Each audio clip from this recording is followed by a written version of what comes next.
And away we go. Wednesday edition of the show. All across America on SportsMap Radio. Look at that, there's light. Worldwide on the SportsMap Radio app. We got a lot to do over the next 3 hours, as we do every night. Just got done watching it's not done exactly, but Celtics getting ready to put away the Cavaliers, 114-108 closing minutes there. It's a big lead for the Celtics in the second half, and give the Cavaliers credit. They battled to try and get it close late, but just too much Boston tonight. Can't be terribly surprised. You knew the Celtics were going to come out motivated coming off that loss against the Knicks the other night. They did. And they're going to get a win tonight, barring something incredibly unforeseen. I know it is the NBA, and crazy things happen on a nightly basis in this league, but it looks like Boston will get a win. Good to have you with us tonight. We are joined by producer-engineer Justin Barbosa, who is running things in Houston for us. We got a busy show tonight. Peter Bukowski will join us in the first hour of the show. He, a first-timer on the program, co-founder of The Leap and the host of Locked On Packers. We will talk with him about the Aaron Rodgers situation, all things Packers, one of the big stories of this NFL offseason. And I'll get to that in a second. But one of the other big stories of this offseason that's just sort of percolating, is what is happening right now vis-a-vis the Baltimore Ravens and their relationship with Lamar Jackson, the efforts to try and get a contract done between those two sides. So far, not going so well. It looks like the team's going to wind up putting him on the franchise tag. That is something that Lamar Jackson is obviously not going to be crazy about. And it still remains to be seen how he will react, because he has not indicated one way or another, has Lamar Jackson, what it is he will do if he is indeed hit with the franchise tag. Now, I think it would be very difficult for him to play the card of, hey, I'm just not going to play. I'm going to sit out, which is something I thought he might do. He has not indicated that he will. And the Ravens thus far don't seem like a franchise that's willing to trade him, given his value to the team, even though they could probably still get a lot for him. I mean, if a team offered you 2 firsts for Lamar Jackson, are you taking it if you're Baltimore? Would it have to be 3 firsts? I mean, let's just get crazy here. Let's say Aaron Rodgers announces next week he's retiring. Let's say he's just not coming back. Or the Packers say, you know what, we want to take one more run at it with Aaron Rodgers. So he's staying here. Not for sale, not going to trade him. If it comes to that, the Jets are going to have to find another quarterback. Maybe they go get Derek Carr. Maybe they go after Jimmy Garoppolo. And those are both possibilities. They said they want somebody to push Zach Wilson and bring in a veteran quarterback, and those two guys certainly could do that and are obviously capable of being starters for the Jets, given what we know about Zach Wilson so far. But if you're the Jets, do you at least make a phone call? If you're the Ravens, do you at least take the phone call? So far, it doesn't seem like they're willing to do that. Ernie DaCosta has made it clear, as of today, their priority is about trying to get a deal done with them, and then they have the option of the non-exclusive franchise tag, and that would pay him, I believe, $32 million for next season. And in that scenario, for those that don't understand the rules, a team could offer a contract to Lamar Jackson, and the Ravens would have the opportunity to match that deal. And if they do match that deal, in the event that they do decide to let him walk and don't match that deal, if they were to opt to let him walk, the Ravens would then get 2 first-round picks as compensation. So essentially, they get those 2 first-round picks, whether they do it in a trade, but maybe they do it by a trade and say, all right, we want 3 first-round picks.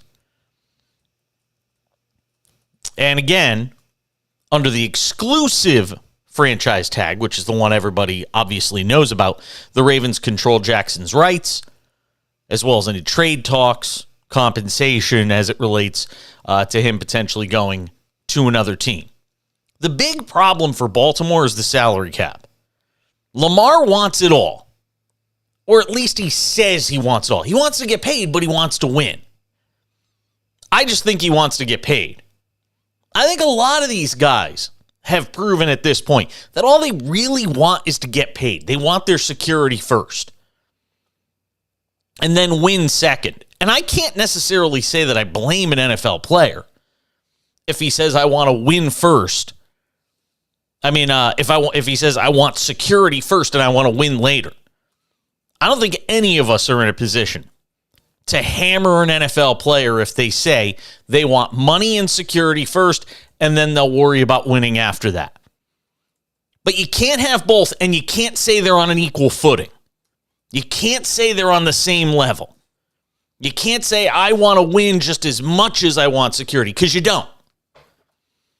Because if you do, and you're Lamar Jackson, you take less money because then you have the opportunity to go and get a wide receiver, go get a corner. Things the Ravens need when you start talking about 2023. And the franchise tag hurts them in terms of, the salary cap as well. If they have to pay him $45 million, it's extremely problematic for that organization. They have till next Tuesday to get a deal done. And I don't see any indication that there's going to be a deal between the Baltimore Ravens and Lamar Jackson. He's getting franchise tagged. And see where the chips fall after that. Then the ball is in his court. If it becomes acrimonious, if it becomes a situation where he feels disrespected, does he potentially hold out? We've seen players do it before. Remember Carson Palmer? Carson Palmer basically missed a couple of years of his career because of the hardball he played with the Cincinnati Bengals. And Lamar Jackson could certainly do that. But I want to bring up one thing here when it comes to Lamar Jackson. If Lamar Jackson decides to hold out, if Lamar Jackson decides, yeah, you know what? If we don't get a contract done, I'm not coming back. I'm gonna hold out until I get my deal. And I'm almost hesitant to bring up this because it sounds like, oh, it's Jason playing the race card. But if Lamar Jackson holds out, does he get treated the same way a white quarterback would be treated if they decided to hold out?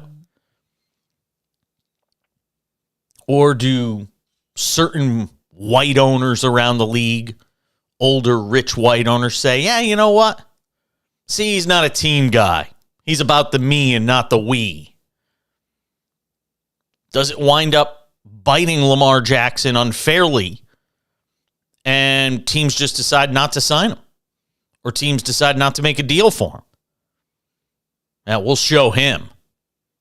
I think it's a question worth asking. And I think it's something that has to be part of the calculus if you're Lamar Jackson in this process. Trying to figure out how it gets read by the league, which we already know judges black quarterbacks differently than they judge white quarterbacks. We already know you're not viewed the same way. So if you're Lamar Jackson, you have to consider that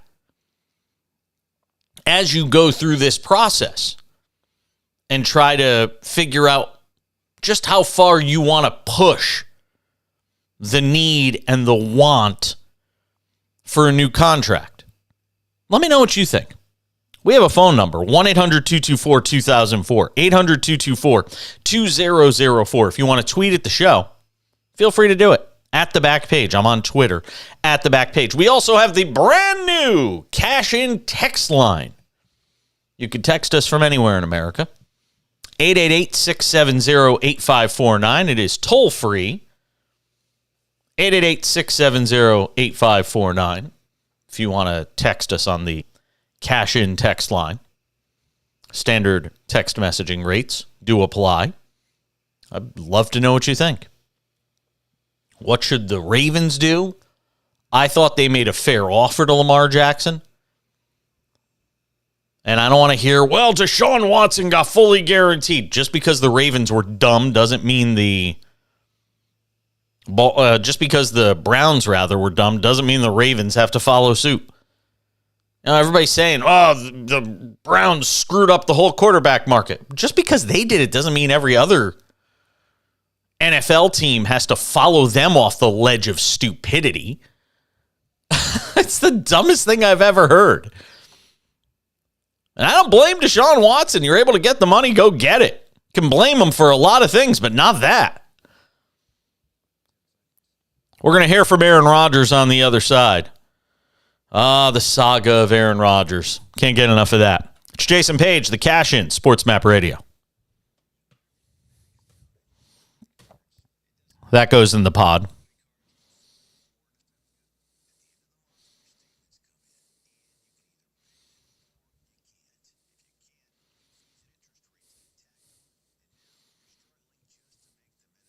Can't believe it's March 1st. It's crazy.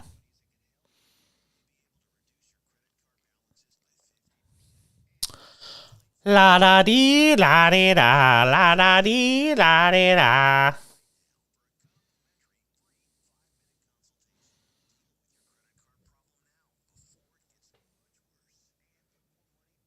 La da dee, la dee da.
Oh, yeah? That's awesome.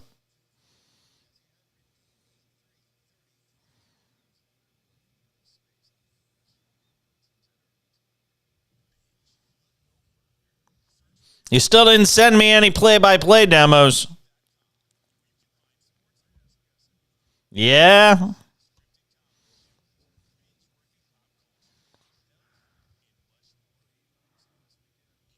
Yeah. Seriously, send them to me.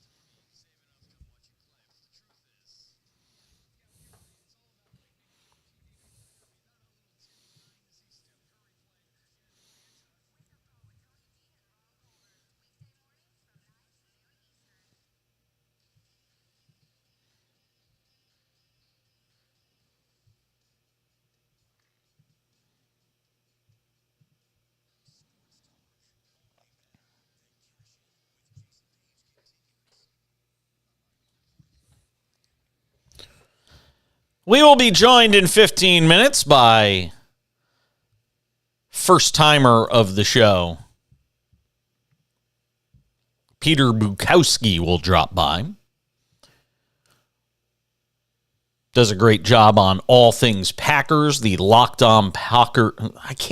I struggled saying this last night, and I can't say it tonight. I keep saying Locked On Packers. This is so stupid. I absolutely have a brain cramp when it comes to this. He's co-founder of The Leap and host of the Locked On it just doesn't come out right. Co-founder of The Leap, host of the Locked On Packers podcast. Justin, I want you to say host of Locked On Packers podcast. See, you said it. You can say it. I can't say it for some reason. It just doesn't work. Just doesn't come out of my mouth. So we'll talk with Peter Bukowski coming up. Does a great job on all things Packers. He'll join us in this hour. He is our 2-for-1 tonight. His debut on the show, and he gets to be the 2-for-1. Which means for those who don't get to hear it in the first hour, you get to hear it back in the final hour of the show. Nick Ferguson drops by at 8:30 p.m. Pacific, 11:30 p.m. Eastern, former NFL safety, friend of the show. We'll get his thoughts on all the rest of the NFL offseason news. But there's Aaron Packer news? Now I can't. There's Aaron Rodgers news. This is just a disaster today.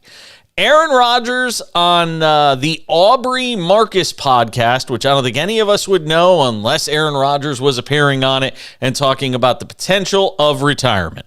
It's best for anybody who has an interest in this to make a decision sooner rather than later. I remember, when Favre, before he retired, there were times where it was in April and May and he still, we weren't sure if he was going to come back because he didn't come to any off-season program. And then in 2008, he actually did retire in March and then kind of said, no, actually in June, after OTAs, I actually want to come back and play. And then that's when, I've been traded to the Jets and, there was obviously a lot of tension that summer. But for everybody involved directly and indirectly, I feel really good about the conversations that are going to be had, that have been had with important people in my life, yourself included, that help to orient me. But I'm not looking for somebody to tell me what the answer is. All the answers are right inside me, and I touched many of them, and definitely the feelings on both sides during the darkness, and I'm thankful for that time. There's a finality to the decision. Mm-hmm. And I don't make it lightly. I don't want to drag anybody around. Look, I'm answering questions about it because I get asked about it. I'm talking about it because it's important to me. If you don't like it and you think it's drama, you think I'm being a diva, whatever, then just tune it out. Mm-hmm. It's fine. Mm-hmm. But this is my life. It's important to me. And I'll make a decision soon enough and we'll go down that road and be really excited about it. So there you go. That was Aaron Rodgers earlier today. But he knows people can't turn away from it because it is the biggest domino that has to fall in this offseason. Oh, if you don't want to hear about it, don't listen. If you think I'm being a diva, just ignore it. Well, you can't ignore it because it is the biggest story right now in this NFL offseason. The one we discussed in the last segment might be the second biggest story, and that is Lamar Jackson and what the Ravens do with him. I just think the quarterback situation in the NFL in general is the biggest story of this offseason. Whether you're talking about Daniel Jones in New York with the Giants wanting $40 to $45 million a year, coming off one good season. Not greatest season ever, but a good season. Certainly a season of growth.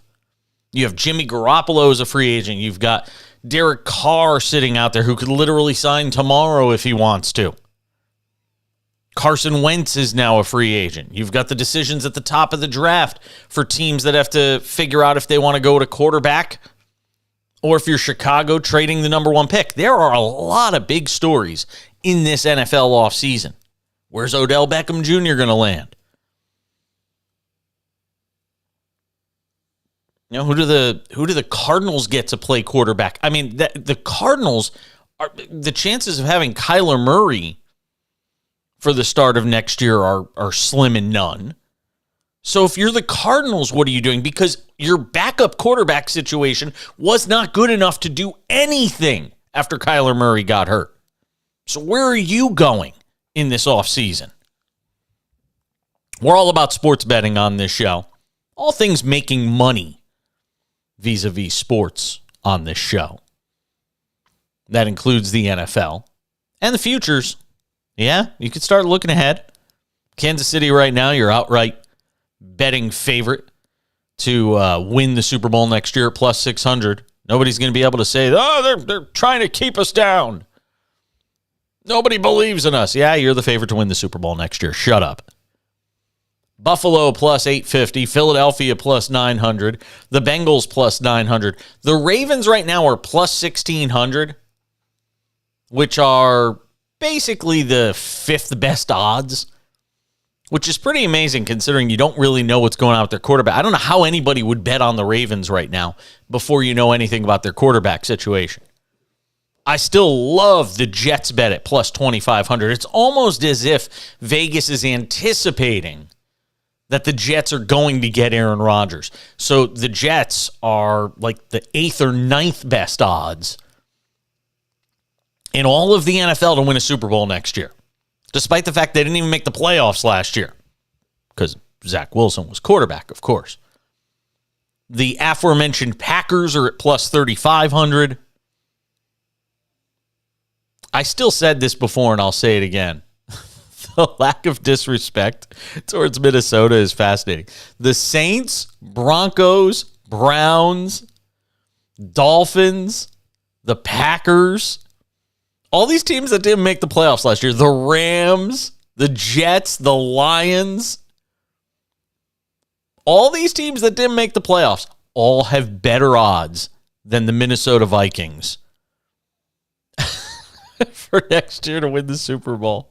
And they actually know who's going to be their quarterback. Maybe that's the problem, though. Maybe the fact they know who their quarterback's going to be is the problem. How the Giants have the same odds as the Vikings to win the Super Bowl next year is kind of laughable to me, considering the Giants just beat the Vikings in the postseason.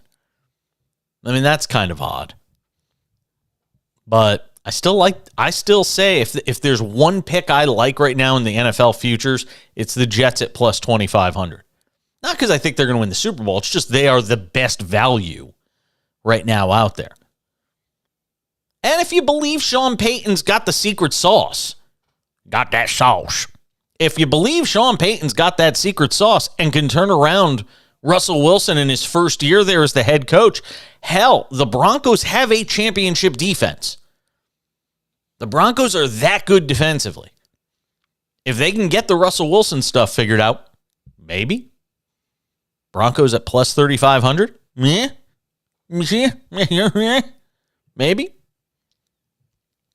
The NFL draft right now, Bryce Young minus 170 to be the number one overall pick. CJ Stroud is plus 350. Anthony Richardson is plus 750. Will Levis is plus 900. Jalen Carter, by the way, is plus 2,600. I mentioned his name because we'll talk about him later on in the show. He was in the news today, and not for reasons you want to be in the news if you are a highly regarded prospective first-round draft pick in the NFL. We are all about betting, and that means the NBA. Lakers beating the Thunder tonight without Anthony Davis, without LeBron James. Try to figure out the NBA. Good luck. 36 seconds to go in Oklahoma City. Lakers lead the Thunder by 5. We'll let you know how it finishes out. Magic are getting destroyed in Milwaukee. Nobody's going to beat the Bucks right now. They're just playing on another level. The late game on ESPN, the one that followed the Celtics win over the Cavaliers, is the Blazers. They lead the Pelicans 17-13. That is our live betting game of the night. We will keep an eye on it. Let you know if we spot any trends. Live betting possibilities are always in abundance when we talk about this show. Lakers won tonight without Anthony. How much have the Lakers had to overcome? The bad officiating, the injury to Davis, now the injury to LeBron, now another injury to Davis has him outside. How much have the Lakers had to overcome just to keep themselves in the mix to get into the play-in tournament? I mean, it's remarkable. Say this. What Darvin Ham has done in his first year as head coach in one of the hotbeds of the NBA, coaching LeBron, the injuries to Davis, the Westbrook stuff, and to still have this team with a fighting shot to get in the playoff tournament. Darvin Ham's done an amazing job. Peter Bukowski, the Locked On Packers podcast. He joins us next on the Cash In. Stay tuned. Hey, and I didn't flub it. 30 years in a market that seems like it's just ripe for it. Yeah, it is, but I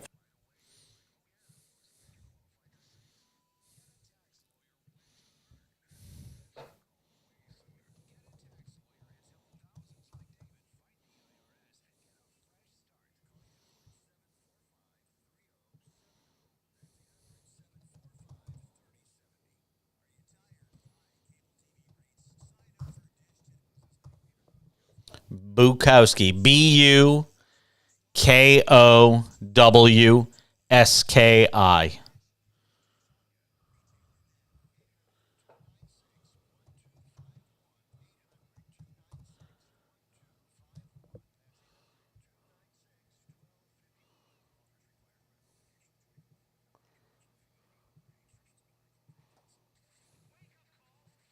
Wake up, Cole.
Yeah.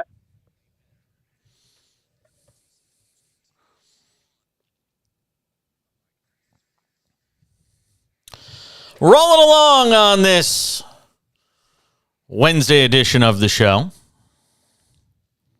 You heard from Aaron Rodgers in the last segment. No, he wasn't on the show. We were playing his 2 minutes of retirement talk on the Aubrey Marcus podcast, who, again, if Aaron Rodgers wasn't on that podcast, I'd have no idea who that was. Let's welcome in tonight's 2 for 1. He is Peter Bukowski. He is the host of the Locked On Packers podcast. Also does a great job on all things Packers, co-founder of The Leap. And he joins us tonight on the Cash In on SportsMap Radio and the SportsMap Radio app. First of all, Peter, welcome to the show. Thank you for coming on for a few minutes. What did you make of the most recent comments from Aaron Rodgers in the podcast that was released today? I thought Aubrey Marcus was Drake's real name. Is that not? We think talking about someone else. Fair enough. I tried not to make anything of it, to be honest with you, just because. Look, the only thing that really came out of actionable news was the timeline. Right? He said, "I'm not going to draw this out," which is kind of like if someone tells you, someone tells you a story for 15 minutes and then at the end they go long story short, and you're kind of like, all right, maybe we need to rephrase that one. The thing that stuck out to me, honestly, there was one anecdote about the early Matt LaFleur era. And I thought in a lot of ways this just sort of encapsulates a lot of the Aaron Rodgers stuff that really grates fans the wrong way, media people the wrong way. But the quote was, on his first year with Matt LaFleur, "I didn't quite understand what we were doing at times on offense, and my job was to take care of the football. And I did. But I felt there was so much more, and then they drafted my replacement, and I won MVP twice."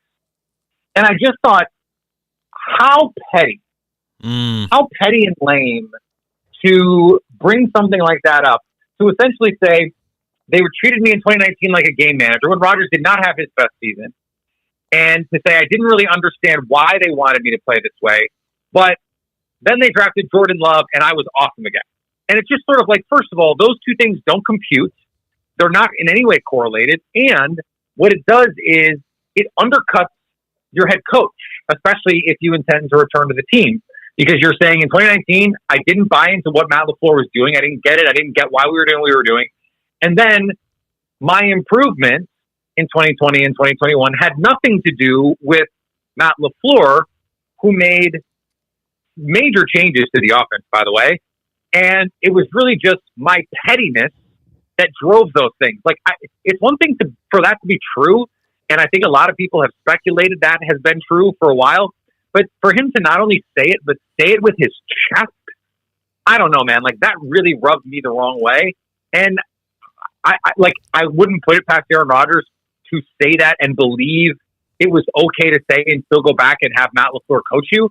But that just smacked of such arrogance and a lack of self-awareness that I guess I've come to expect, and it still caught me off guard. I have termed him a pathological narcissist. I mean, that's kind of where I am with him at this point. This is a guy. It's pathological, the behavior of Aaron Rodgers throughout this whole thing. And what astounds me, and I guess what I can't get a grasp on, and I think our show actually airs in the Green Bay market, interestingly enough. But what fascinates me and what I wonder is, what are Packer fans thinking through all this? Like, are they, like in New York sports radio, we'd know. You live in New York, you know what I'm talking about. If you turned on WFAN or 98.7 ESPN, one of my old stomping grounds, if you turn on those stations, you'll know immediately what the fan base thinks. I don't know what Packer fans know. I don't know what they make of this. Are they at the point where they want to move on from him and find out what Jordan Love is? Have they figured out what the rest of us have figured out? Whether Aaron Rodgers is there next year or not, they're not winning a Super Bowl. So tear off the Band-Aid. Let's move on. Let's find out what Jordan Love is and what he can do with this young group of receivers. Have Packer fans, I would imagine you have the finger on the pulse somewhat of what Packer fans are saying. Is that what they're saying? Well, I like to think I do. I hope I do. I think there is a split Like they're not a monolith in just being over it, to be sure. But I'll say it this way: when Brett Favre left, and when Ted Thompson traded Brett Favre, there was an incursion. There was a mutiny of Packers fans.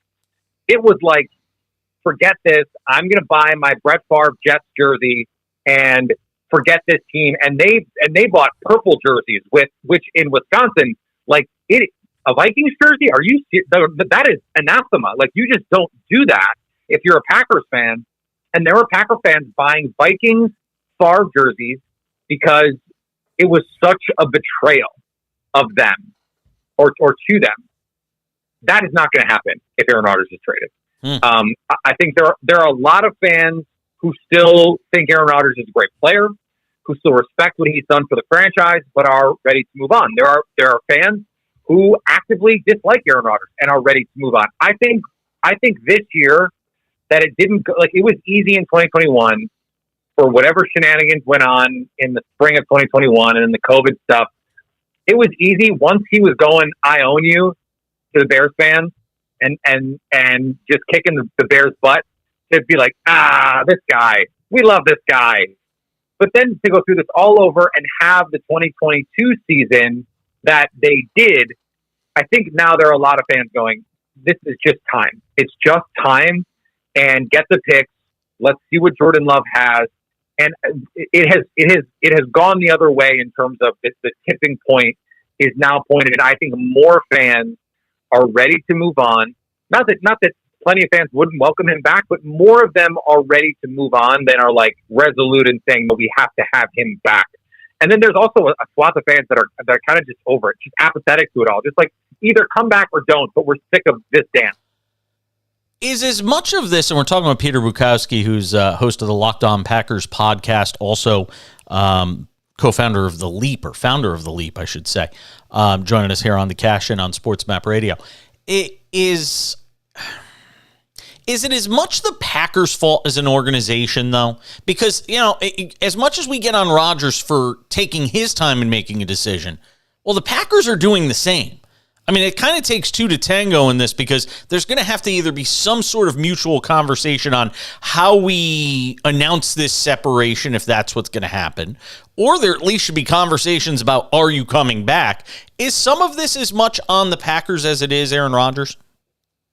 There's no question about it. And I'll take it a step further. They could have been in a situation in 2020 where they drafted Jordan Love and Aaron Rodgers at least had a heads up that this was happening. At least had a heads up that, hey, we may take a quarterback in this draft, and it's not an indication that we think you suck. Because that's clearly how Aaron Rodgers took it, that the team wanted to move on from him. And that part of that is because that was new management, right? Brian Gutekunst entered that job in 2018. And so then you get a new coach in there. And yeah, it makes sense. You draft a quarterback. But you have to make it clear in your communication with Aaron Rodgers. They didn't do that. In a way, this front office is paying for the sins of Ted Thompson, who did not care what Aaron Rodgers thought in the slightest.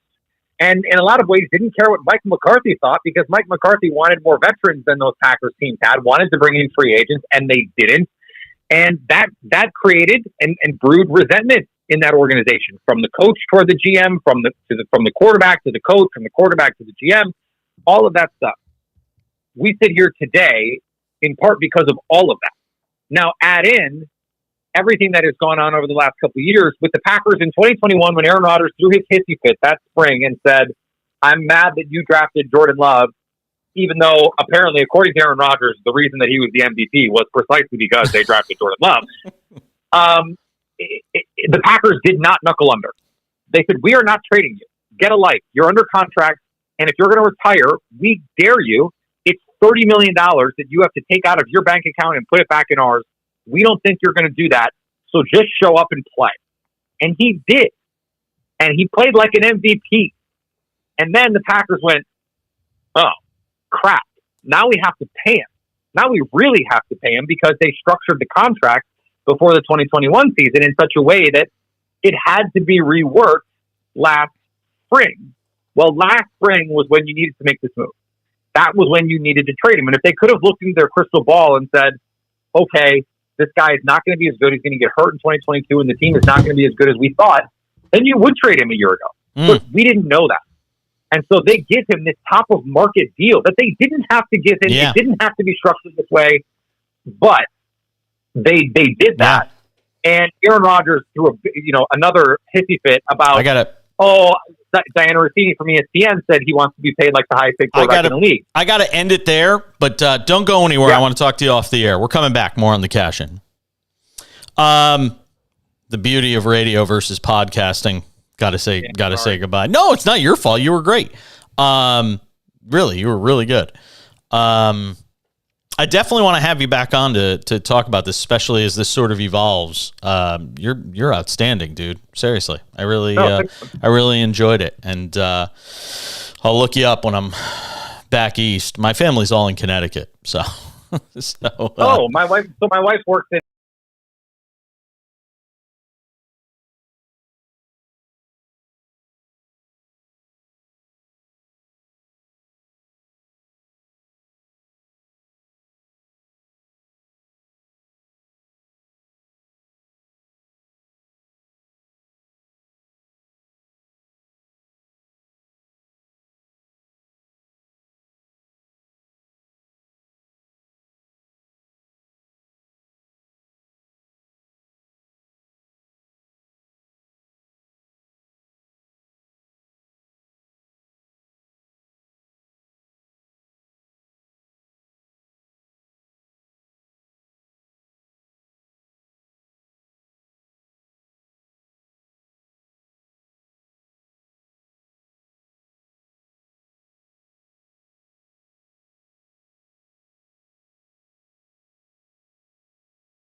Sharp. That dude was on his game. I was surprised when he said he lived in New York. I figured you're hosting a Packers podcast, you'd live in, Wisconsin, but he's from Wisconsin, but he lives in New York. I was like, that's kind of interesting. It's the nature of media, man. You can live anywhere. You can live anywhere. It just doesn't matter. Huh? Me? Yeah, I'm originally from Connecticut. Yeah, all my family is pretty much still there. See how much I love my family. I had to get as far away from them as possible. What were you going to ask me? Yeah. Well, if you live in Connecticut and you're either a Boston fan or a New York fan, and I live right on the Mason-Dixon line of Boston and New York fans, I live right in the center of Connecticut. So I'm like same distance from Boston as I am to New York City. And I just grew up a New York fan. I was Yankees, Knicks, Rangers, Giants. Not Rangers. I was actually a Whalers fan until they left Hartford, and then I said, never again will I root for an NHL team like I rooted for the Whalers.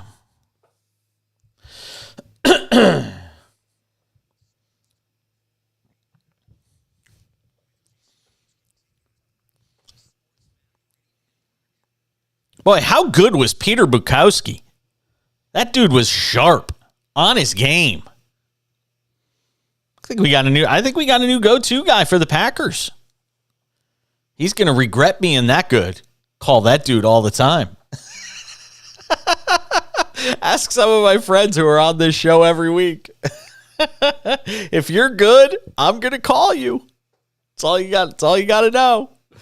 I got the go-to list, and Peter Bukowski just made it as far as the Packers are concerned. Thank you to Peter for stopping by, and check out the podcast he hosts, the Locked On Packers podcast. I've finally managed to be able to get it out of my mouth without any further difficulty. Also co-founder of The Leap, which refers to the Lambeau Leap. You know, Justin, in all this discussion about quarterbacks, I left out one team. I left out one team in the discussion about quarterbacks. Well, I didn't bring up the Falcons either, but I left out one team when I didn't talk about quarterbacks. Which team have I not mentioned about needing a quarterback? Oh, boy. He hasn't been paying attention. Here we go again. Let me give you a hint. You live there. Yes. I have not mentioned the Texans. Because as much as, the talk is about them and Bryce Young and the second pick in the draft and all that, you got to go get a veteran quarterback to back him up, don't you? Can't be Davis Mills. Can it? I mean, I just wonder if they're going to go and get, is Carson Wentz a fit for that team? I mean, what are you going to do? I'm curious to know is there any talk about what the Texans are going to do at quarterback beyond the Bryce Young draft pick that they'd like to be able to make? Oh, he's not going. I just can't see Jimmy Garoppolo saying, first of all, he's been in this situation, where he was the guy briefly in San Francisco. Then they went and got Trey Lance to be the heir apparent. Then Trey Lance gets hurt. Then he goes back to being I don't think he wants to worry about that anymore. He knows if he comes to Houston, he's just the appetizer, so to speak, for the main dish, which is going to be whatever quarterback they draft. I don't think he's going to want to do that again. I think he's going to want to go somewhere where he knows he's got a chance to be a starter for a couple of solid years, if he could stay healthy, and try and lead a team somewhere. I mean, I can't see him saying, yeah, I'm going to go accept this sort of on again, off again, we like you, but we don't love you situation in Houston. I mean, by the time he left, with the whole thing with the 49ers with him always was, we love you, but we're not in love with you. That was the sort of relationship he had there. And I know that DeMeco Ryans kind of makes that a little easier with him being the head coach in Houston, but I'd be shocked if Jimmy Garoppolo took that spot. I mean, look, Atlanta's out there. That team was competitive last year, albeit in a bad division. Carolina's out there. They were a game away from winning that division. And quite honestly, with Tom Brady leaving, I mean, that division's going to suck again next year. The AFC South, the NFC South's not going to be good next year. So, he could go start for one of those NFC South teams, make a real difference, and potentially be a guy that, has a chance to play for a team that could win. I don't know. You put Jimmy Garoppolo on Carolina, and that team almost made the playoffs last year with Sam Darnold and, who was the other guy who wound up getting traded? Baker Mayfield. I mean, that team almost got there. I'm fascinated. I'm fascinated. The Garoppolo thing fascinates me because I think he's getting short shrift compared to the love and adulation that Derek Carr's getting. And I get it. The big question mark with Jimmy Garoppolo is, can he stay healthy? But if he's healthy, let's not mince words here. He's better than Derek Carr. And you can try and debate me on this all you want. I have every metric in the world on my side. When Jimmy Garoppolo plays and Derek Carr plays, Jimmy Garoppolo is a better quarterback. If you don't believe it, then you don't believe numbers. You're one of these alternate facts people. There are no alternate facts. There's observable fact and there's printed fact right there for you. Jimmy Garoppolo is better than Derek Carr. And Derek Carr's getting all the love outside of this whole situation with Aaron Rodgers and the pipe dream that some teams may have that they can get Lamar Jackson pried away from Baltimore if, he decides to play hardball. And who knows, maybe somebody can. I'm telling you, I want to see what the Jets are the real interesting team of this offseason, I think. I think they are the team.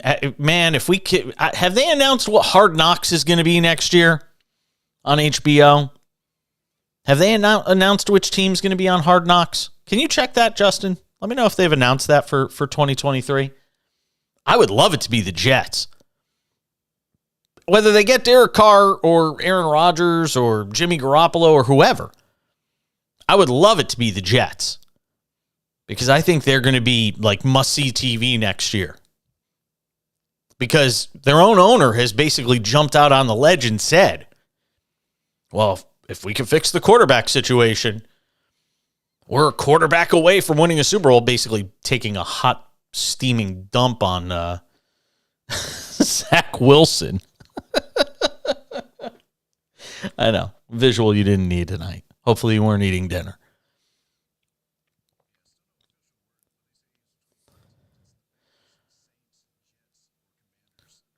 Bears, Jets, Saints, Commanders. I mean, that's a no. Listen, I don't want to sound New York centric, and you just heard me having this conversation on the air, off the air, and everybody knows I'm originally from the East Coast, lived a bunch of my years in New York, was on the air in New York, and in the Northeast. But out of all those teams, how are the Jets not the pick? How are the Jets not the selection? This should already be done. Because regardless of who they get, the Jets are going to be a huge story between now. They almost remind me of the Browns a few years ago. Remember when the Browns, everybody thought, what was it, 2 years ago? Everybody thought the glam pick was the Browns to go to the Super Bowl. All the odds makers, everybody was all over the Cleveland Browns. And then they do what the Browns usually do, which is stink. But I remember a couple of years ago, Cleveland was that team. And I think the Jets are going to be that team this year. They're going to be that glam pick that everybody wants to make the argument for. That this is the year that it all comes together for the Jets. They knocked on the door last year. They're just a quarterback away from being good. Defensive Rookie of the Year. Offensive Rookie of the Year. Here come the Jets. And then, much like the Browns, the Jets will likely do what the Jets always do, which is implode in front of all of our eyes spectacularly, and we'll be sitting here with popcorn. It's yummy. We're all going to love every second of it. The next hour, we will be joined by Nick Ferguson.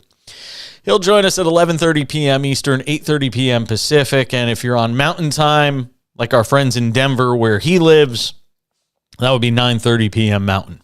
We'll get some thoughts with Nick on everything else in this NFL offseason. I also want to get his thoughts on this whole Lamar Jackson thing because he and I have had many discussions surrounding the Lamar Jackson contract stalemate, so to speak.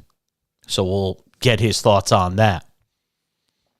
What's Green Bay's odds? Let me see.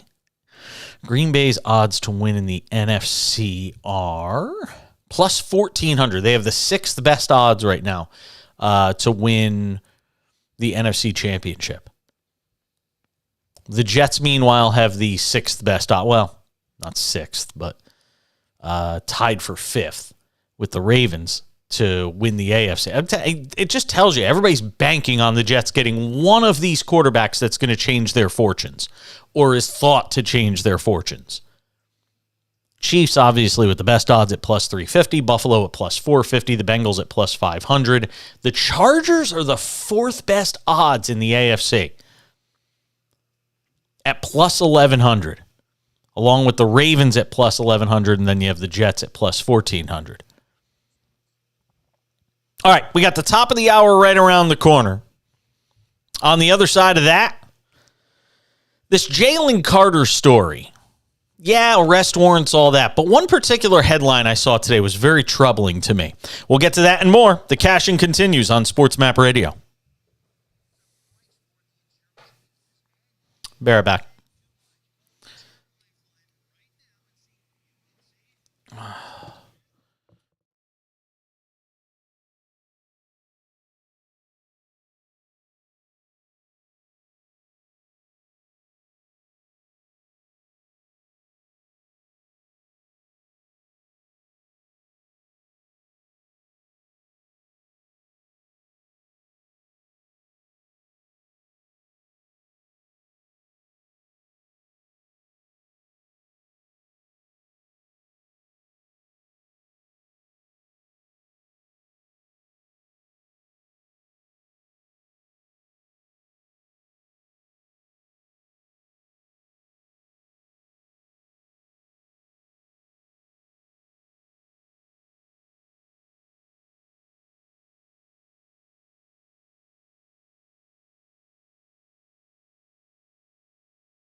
Another hour of the show starts right now on SportsMap Radio and the SportsMap Radio app.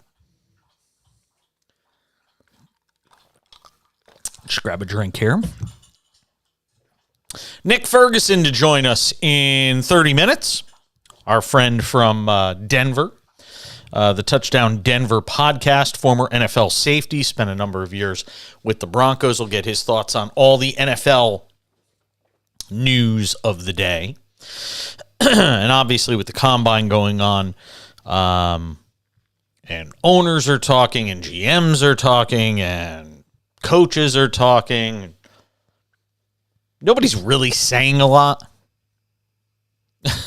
Your mouth is moving, but I don't know what you're saying. It's one of those things. We'll give you an NBA live betting update coming up in about 15 minutes here on the show. Tell you what's going on around the association tonight. Our NBA live betting game of the night. We're keeping tabs on it. Pelicans and Blazers, 3:14 to go second quarter, tied at 47. I still can't believe the Lakers won tonight. That the Lakers were able to win in Oklahoma City. It's a good team. It's a 500 team. Well, now they're 28 and 34. They're not 500. But the Lakers get to 30 and 33 tonight. They get 26 from Dennis Schroeder. Mo Bamba had 12. Troy Brown Jr. had 19. Austin Reeves had 19. Lonnie Walker had 13, and the Lakers found a way, playing 10 different guys. They played everybody except Devon Reed. He was the only guy that didn't get off the bench. When I used to play in high school, or not play, they used to call us scabs because they'd have to peel us off the bench. That was Devon Reed tonight. He was a scab. Didn't get peeled off the bench. But the Lakers win, and just trying to figure it out one game at a time. If you're Darvin Ham, trying to figure out how to get that team into the play-in tournament and just hope you have LeBron back. He was seen in a walking boot yesterday, and that was not a good sign for Laker fans. By the way, can I say this? It drives me nuts when teams don't make their free throws, and I call them out on it all the time. Tonight, the Cavaliers were 13 of 21 from the free throw line. They lost by 4 points. That's all you need to know. Make your free throws. Go 17 of 21. That game goes to overtime. Donovan Mitchell played his heart out. I think he played every minute of the second half. He had 44 tonight in the loss. Jason Tatum's pretty good too. He had 41. Jalen Brunson had 30 for the Knicks in the first half tonight of their 142-118 win against Brooklyn. Jalen Brunson had 30 in the first half. He finished with 39. Jalen Randall at 21. Knicks just rolling, man. 10 games over 500 for the New York Knickerbockers. And now they're one game in the loss column out of fourth in the Eastern Conference. They're for real. I mean, I look, Justin Termini was on the show last night from SiriusXM NBA Radio, and I'm fully on board with what he's saying. Over the last 40 games, which is basically half a season in the NBA, the Knicks have been one of the best teams over the last 40 games by record. There's, again, facts. We're just giving you facts, not yelling and screaming opinions or anything like that. I'm giving you hard facts. Over the last, basically 40 games, Knicks have been as good as you can be. Giannis scored 31 tonight. Bucks have won 16 in a row. They're 45-17. One game up in the loss column on the Celtics. And look, those two teams, they're going to have to play it out. Despite the fact that, they're going to win their divisions probably. Celtics are up 3 on the 76ers on the loss side. But, the Bucks and Celtics, they're going to have to play this thing out. In the East, they're not going to be able to rest people because home court in that Eastern Conference final, if it should come to the Bucks and Celtics, that means something. Whether it's home court for you in a Game 7 or having to go on the road, And I don't think Joe Mazzulla is going to settle for, you know what, we'll rest our guys. We'll take second just so we're healthy for the postseason. Hell, there's a play-in tournament that has to take place. You're going to get rest anyway. They're going to have to run right through the finish line. Pretty cool, though, seeing the Knicks doing some things. What did my man Bol do tonight? 13 minutes. Oh, he only 2 points tonight? Rough night for my guy Bol. This Jalen Carter story bothers me. And it might bother me for a different reason than some. And who knows? Maybe I'm just overthinking it. Which, when you do what we do for a living, you certainly can fall into the trap of overthinking a story and the way it's being covered and that sort of thing. But I was reading the ESPN story about Jalen Carter, the talented defensive player from Georgia, who's, I think everybody thinks is probably a top 5, top 6 pick in the NFL. I mean, who knows if the Bears keep number 1 and decide to not trade it away? Maybe they take Jalen Carter. I don't know. But Jalen Carter's obviously a very talented player. But he's being arrested. And if you don't know the story, it was this awful, just this tragic story that took place right after Georgia won the college football playoff championship, the national championship. One of the top prospects, Jalen Carter, was involved in an incident. So Carter, as the story goes, the Athens-Clarke County, Georgia Police Department has issued an arrest warrant, which the Associated Press was able to obtain on Wednesday, which alleges that Jalen Carter was racing his 2021 Jeep Trackhawk against the 2021 Ford Expedition driven by recruiting staffer 24-year-old Chandler LaCroix, which led to the January 15th wreck that took the life of Chandler LaCroix and a passenger in that vehicle that was with him. So one of the things we were sort of waiting on with this story was, would any charges be filed? And now they have.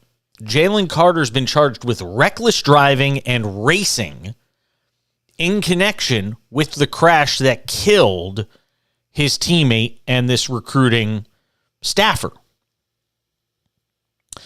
And the announcement came just before, or rather the announcement came hours after the Atlanta Journal-Constitution reported that Carter was present at the scene of the crash and later provided shifting accounts of the wreck to police. Devin Willock, who was an offensive lineman for the Bulldogs, and the 24-year-old Chandler LaCroix, the recruiting staffer, were the ones killed in that single vehicle accident. But it's not really a single vehicle accident if they were racing. Now, the charge is a misdemeanor. But if you're an NFL team, you know, there's obviously going to be pause. But that wasn't what bothered me. What bothered me was the headline I saw on one website that I won't name because I don't want to give it publicity. Here's the headline. Will deadly January car accident tank Jalen Carter's draft stock? Really? That's the headline? That's how you want to come out of this one? I mean, I get that sports is important in some places and that we hold football on this, you know, much higher pedestal than any other sport in our land, whether it's college or the NFL. And I know, I risk sounding like I'm taking the moral high ground here while everybody else gets altitude sickness. But it just seems like there's something wrong with us as a society when just weeks after these two young adults have died in probably a horrific car wreck by all accounts. If you hear the stories about how fast the vehicle was going, I mean, there's no way it could have been pretty.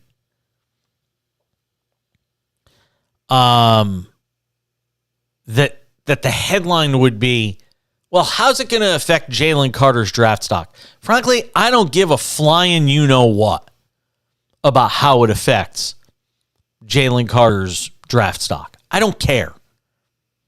If every team in the league wants to pass on him and he never gets an opportunity to play in the NFL again, you know what? It still won't be as bad as the two people that are in the ground right now who lost their lives. And granted, the decision of the driver of that vehicle obviously played a role in, how this whole thing played out. But Jalen Carter was a party to it, allegedly. Now he's saying he'll be exonerated when, the whole story comes out. He's saying when, the truth comes out, it's all going to be okay. It's my intention to return to Athens to answer the misdemeanor charges against me and to make certain the complete and accurate truth is presented. Well, apparently that's a shifting truth if you believe the investigators. There's no question in my mind that when all of the facts are known that I will be fully exonerated of any criminal wrongdoing. Guess we'll wait and see. NBA live betting updates on the other side. It's the Cash In on SportsMap Radio.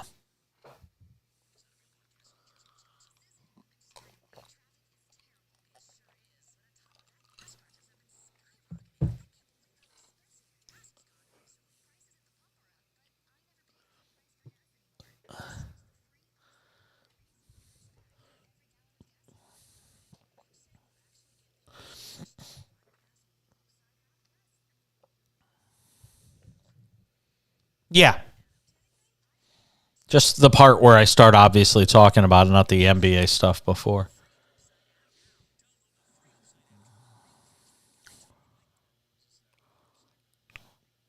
Correct. And then we'll do Nick Ferguson.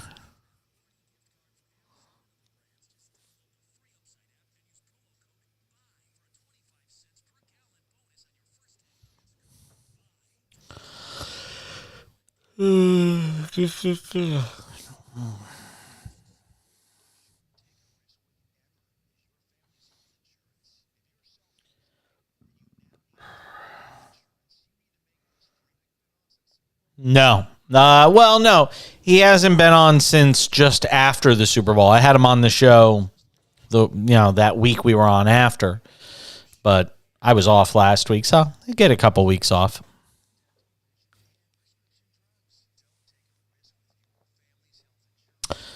I really liked that Peter Bukowski, though. He was good.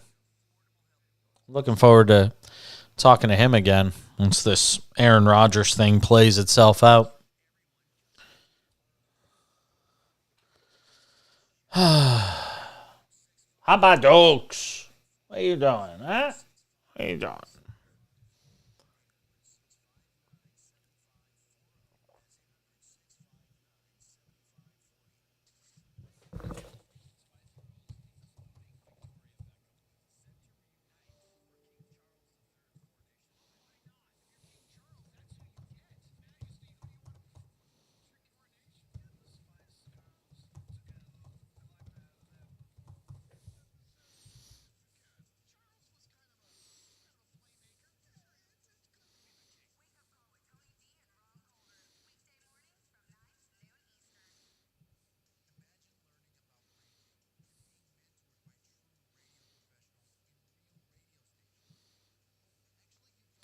As opposed to fake radio stations?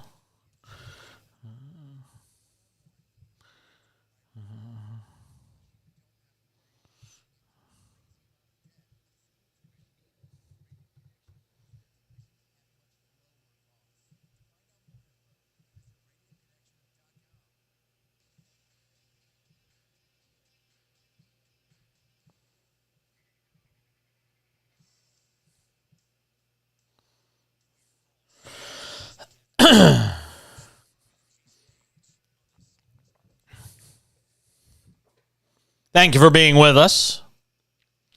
Hey, if you haven't done so yet, if you love pick'em games and something different than the usual fantasy sports platform, you owe it to yourself to go check out the Jock MKT app. Go download it right now. It's free.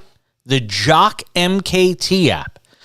It has everything you could want for your favorite pick'em games, and they've got a really cool system and a feature where you can just invest, buy shares in your favorite player for one game on any given night. They're available in every sport, and it's free to download the app. JockMKT.com if you want to go and check out the website and learn more about it. The Jock MKT app, JockMKT.com. Or if you're watching us on our video stream right now, you could just scan the QR code on the screen. Use promo code CASHIN when you make your first deposit, and up to $200, you get a 100% deposit bonus. So go make that first deposit right now. Go and download the Jock MKT app. Justin's doing it right now on his phone. I could hear him going. Go and try it out. Jock MKT app. Go and download it tonight. Nick Ferguson coming up in 14 minutes on the show. We'll get some thoughts with the former NFL safety on this NFL offseason. Just curious to see what he thinks of the Jalen Carter story as well. Just to put a bow on it, details of the investigation, a police statement released on Wednesday, cited evidence that Carter and LaCroix were operating their vehicles in a manner consistent with racing shortly before the crash. Quote, the evidence demonstrated that both vehicles switched between lanes, drove in the center turn lane, drove in opposite lanes of travel, overtook other motorists, and drove at high rates of speed in an apparent attempt to outdistance each other, the statement said. Police investigators have determined that alcohol impairment, racing, reckless driving, and speed were significant contributing factors to the crash. Toxicology report indicated LaCroix's blood alcohol concentration was 0.197. For those that don't know, that's twice the legal limit in Georgia at the time of the crash. And as I said, this was not pretty.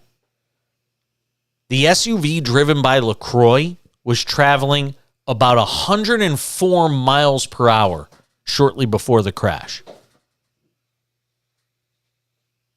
The charges announced are obviously very serious, but not as serious as it could be. Georgia coach Kirby Smart saying in a statement today, the charges announced are deeply concerning, especially as we are still struggling to cope with the devastating loss of two beloved members of our community. We'll continue to cooperate fully with the authorities while supporting these families and assessing what we can learn from this horrible tragedy. So awful. At least two vehicles driven by Georgia football players had been at the scene, including the Jeep driven by Jalen Carter, who left the scene before police or emergency personnel arrived. Can you imagine that? And just think about this if you're an NFL team now. Let's just go there for a second. If you're an NFL team, boy, man, I mean, the combine, these teams do these interviews and all these tests and the Wonderlic and all this crap. But if you're an NFL GM, and you're in a room with Jalen Carter, you want to talk about an uncomfortable moment. How about the one where you have to ask, how could you leave? Forget about whether you're a team guy. You left the scene before police or emergency personnel arrived when your teammate just wrecked his car and died with somebody else from your program. Carter returned to the scene less than 2 hours later, according to the paper, which reported he was asked by police whether he had been racing the vehicle that crashed. Documents reviewed by the Journal-Constitution show Carter first told police he heard the crash from a nearby apartment complex. Then he later told an officer he had been driving both behind and beside the SUV driven by LaCroix. Is it going to impact his draft status? God, I hope it does. But it probably won't, because talent trumps all. And if you're just talking about a defensive player, you're talking about a situation where, somebody's just trying to chase down a quarterback, trying to get around the offensive line, run over a running back, whatever it may be. Now, like Deion Sanders said, if I'm drafting a quarterback, I want a guy who grew up with two parents. If I want a defensive player, I want to go get a guy that's hungry, that came from a single mom, had to take care of her, make sure everything was okay. He's hungrier. It's terrible. And you know what? Marcus Spears, who does a great job on ESPN, was ticked off when Deion Sanders said that. But I'll guarantee you, Deion Sanders wasn't saying anything that a lot of coaches around college football and a lot of coaches around the NFL are probably thinking themselves. Wouldn't shock me at all if there is a group think of that kind. 1-800-224-2004. I haven't given out the phone number much tonight. 800-224-2004. If you want to tweet at the show, go ahead and do it. At the back page, again on Twitter. At the back page. And we have the all-new cash-in text line. You're going to be hearing me talk about this. New way to interact with the show. You don't just have to call in. You don't just have to tweet at the show. You can now reach us via the cash-in text line at 888-670-8549. Save this number in your phone. 888-670-8549. That is the cash-in text line. You could hit us up anytime when the show is on, and that is an exclusive text line just for the cash-in. You send me a text, we read it on the air. Just say where you're from, your name, if you want to, or we'll just say what area code you're texting from, and you can be on the show. Where are we in these NBA games tonight? Still at the half? Pelicans 47-47. Pelicans plus 4.5 on the live betting line. Blazers -4. I'm sorry. They're in the third quarter now. 56-53. Is that what we got? 56-53 Blazers on top of the Pelicans. Where is that game? Let me see. It's in Portland, but just trying to see where we are in terms of the... That's weird. My computer went kind of wonky on me there. So they're at the half. It's 56-53 Blazers. Sorry. I was mistaken, and I had some wrong information in front of me. So the Blazers are -4.5, leading the Pelicans 56-53 at the break. And let's see here. For the Blazers, it is Damian Lillard with 18 points.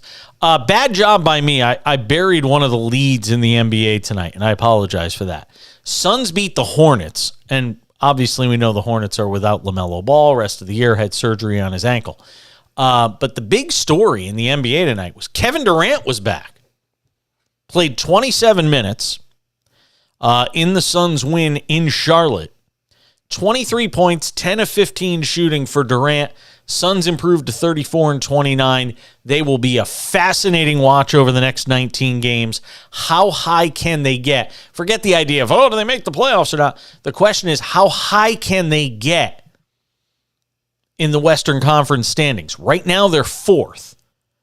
They could probably get as high as second if they go crazy, but in all likelihood, they're competing for that third or fourth spot with Sacramento.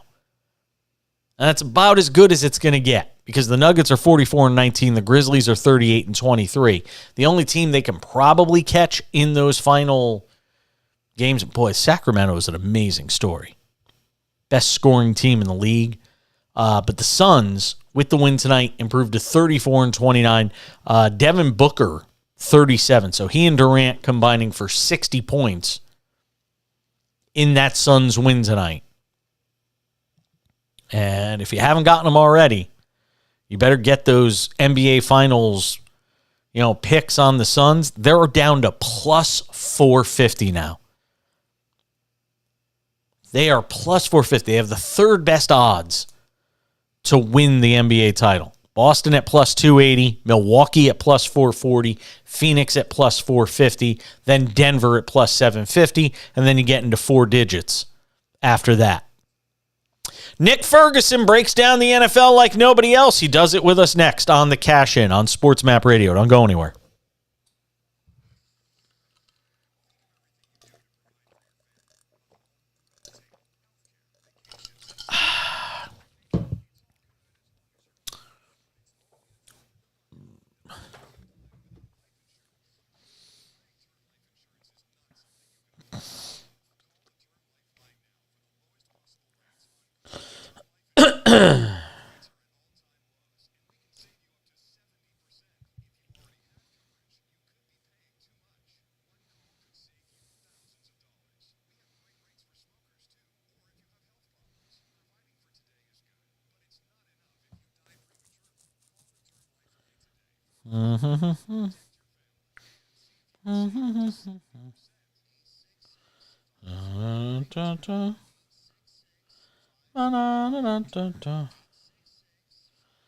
Let's get Nick Ferguson on.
Continuing the conversation halfway home on this Wednesday edition of the show.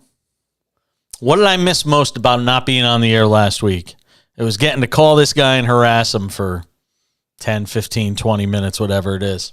He's Nick Ferguson. He's our resident former NFL safety, host of the Touchdown Denver podcast. He joins us on the cash-in tonight on SportsMap Radio after a week off. Did you miss me?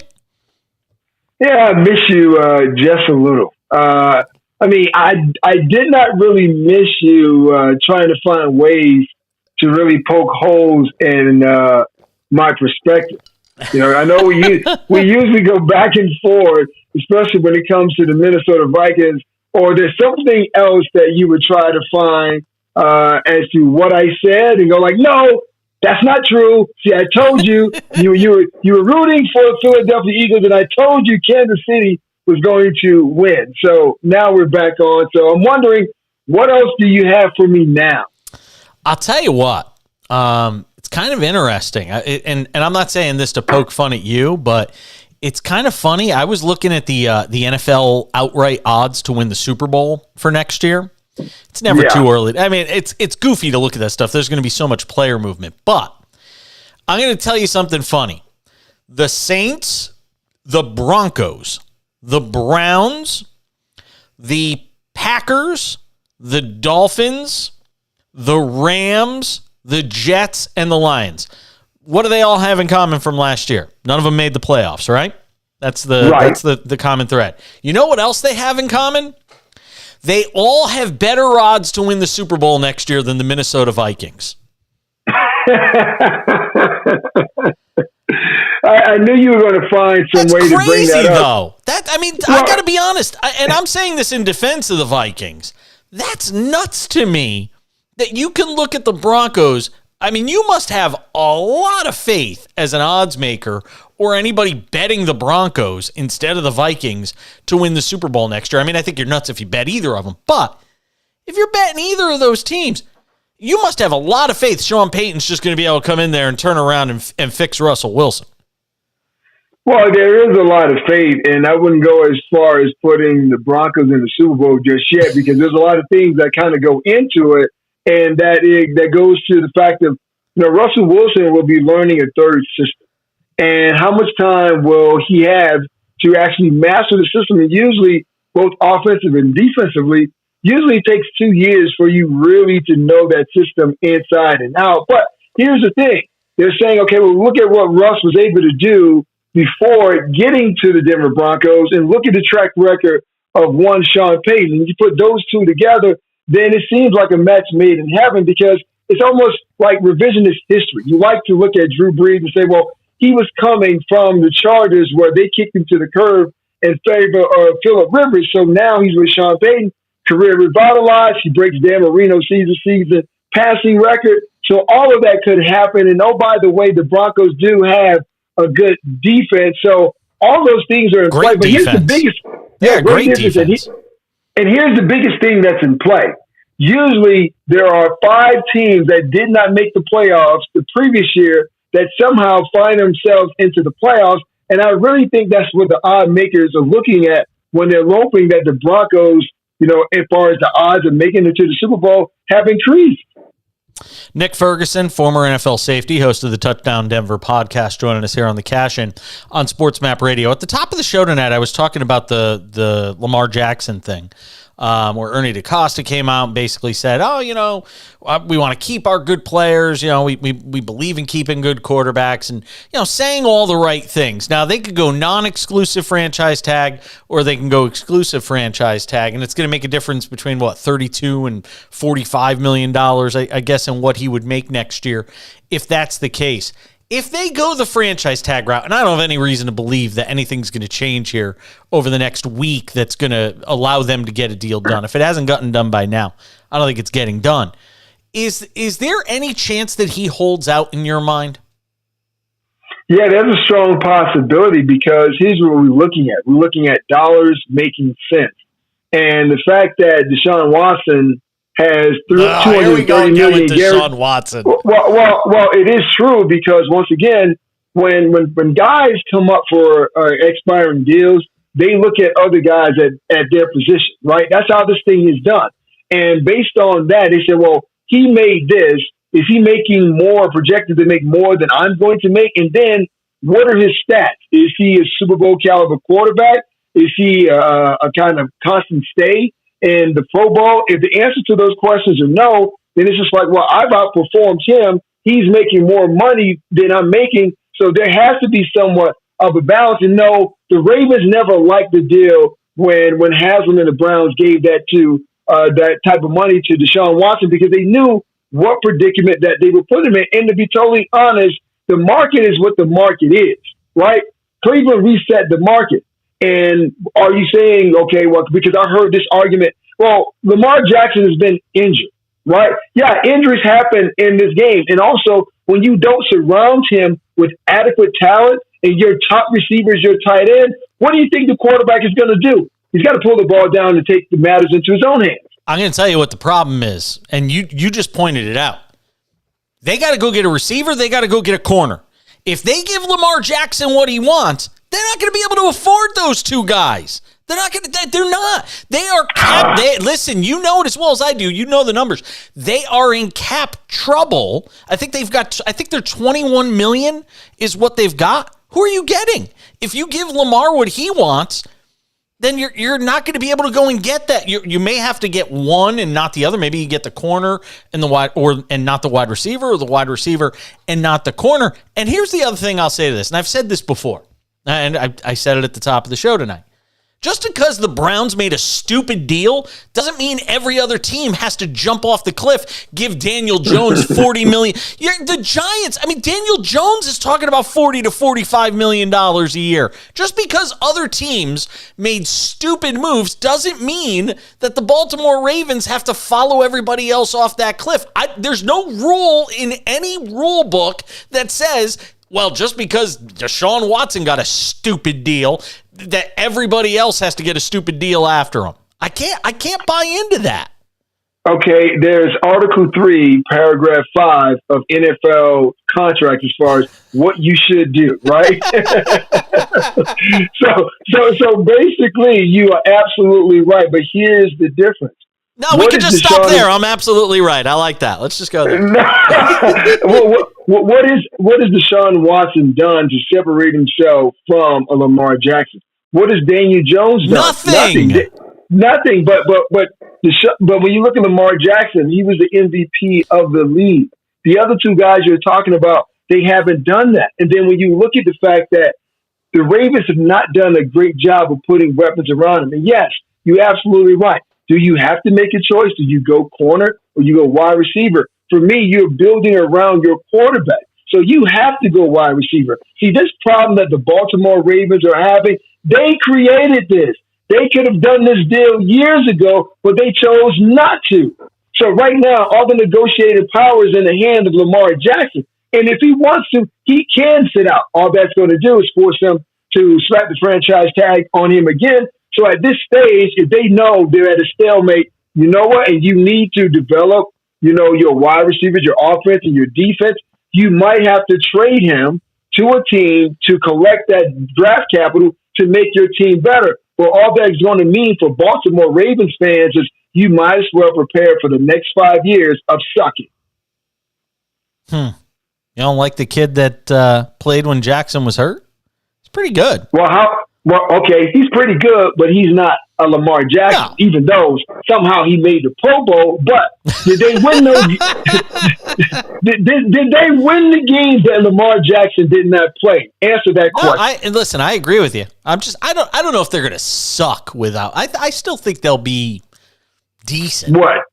Well, see, decent. That's a step above sucking. 8-9? Could they be 8-9 without Lamar Jackson? Possibly, but I think that number is a little lower than that, because think about the teams within their division as a whole. You still had Joe Burrow there. Joe Cool is still there. So, if you want to go with Huntley as your quarterback and let Lamar escape, guess what? You're going to lose games, and you might win 7 games. Can you sell that constantly to your fan base after watching Lamar Jackson do what he's been able to do? No, and then Huntley's in the same situation. You don't have wide receivers. This is not a one guy fix. You can't go out and get 1, 2 guys and fix this for the Baltimore Ravens. They created this issue. They did. So now it's up to them to find a way to resolve it. Nick Ferguson, former NFL safety, host of the Touchdown Denver podcast. You want to hang around for one more segment? I still got more questions, or you could go. It's up to you. Absolutely. We'll talk to Nick on the other side. I leave it up to him. That's the kind of guy I am. Love the dude. Stick around. We'll do more with Nick on the other side. I'm Jason Page. The cash-in rolls along on this Wednesday night on SportsMap Radio.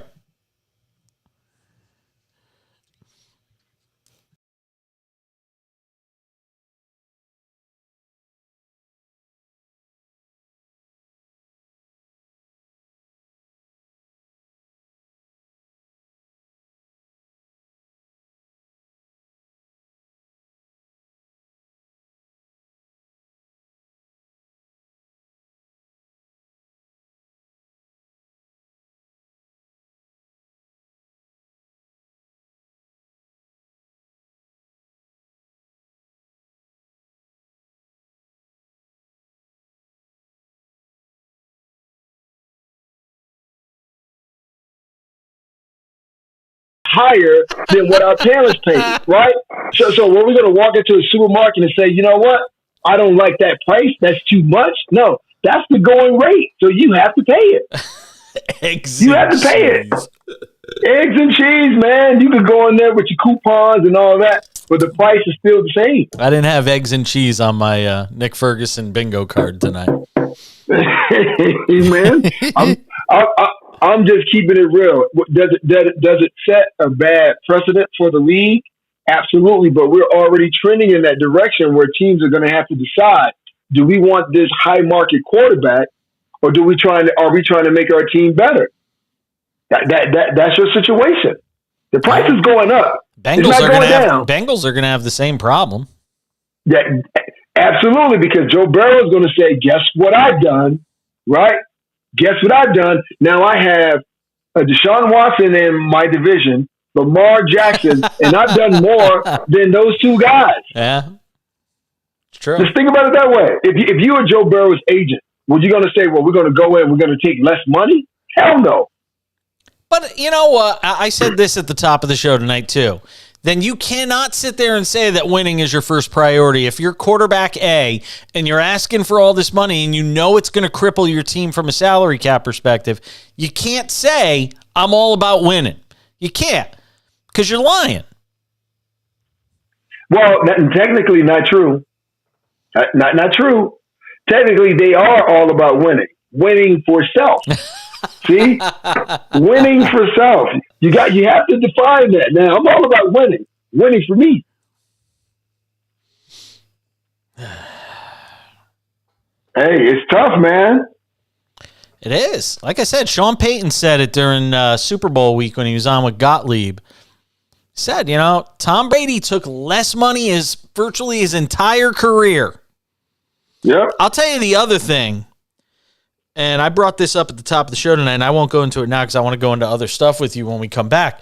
But if Lamar plays the I'm going to hold out card, I worry that a black quarterback playing that card is going to get treated a lot different than if a white quarterback played that card.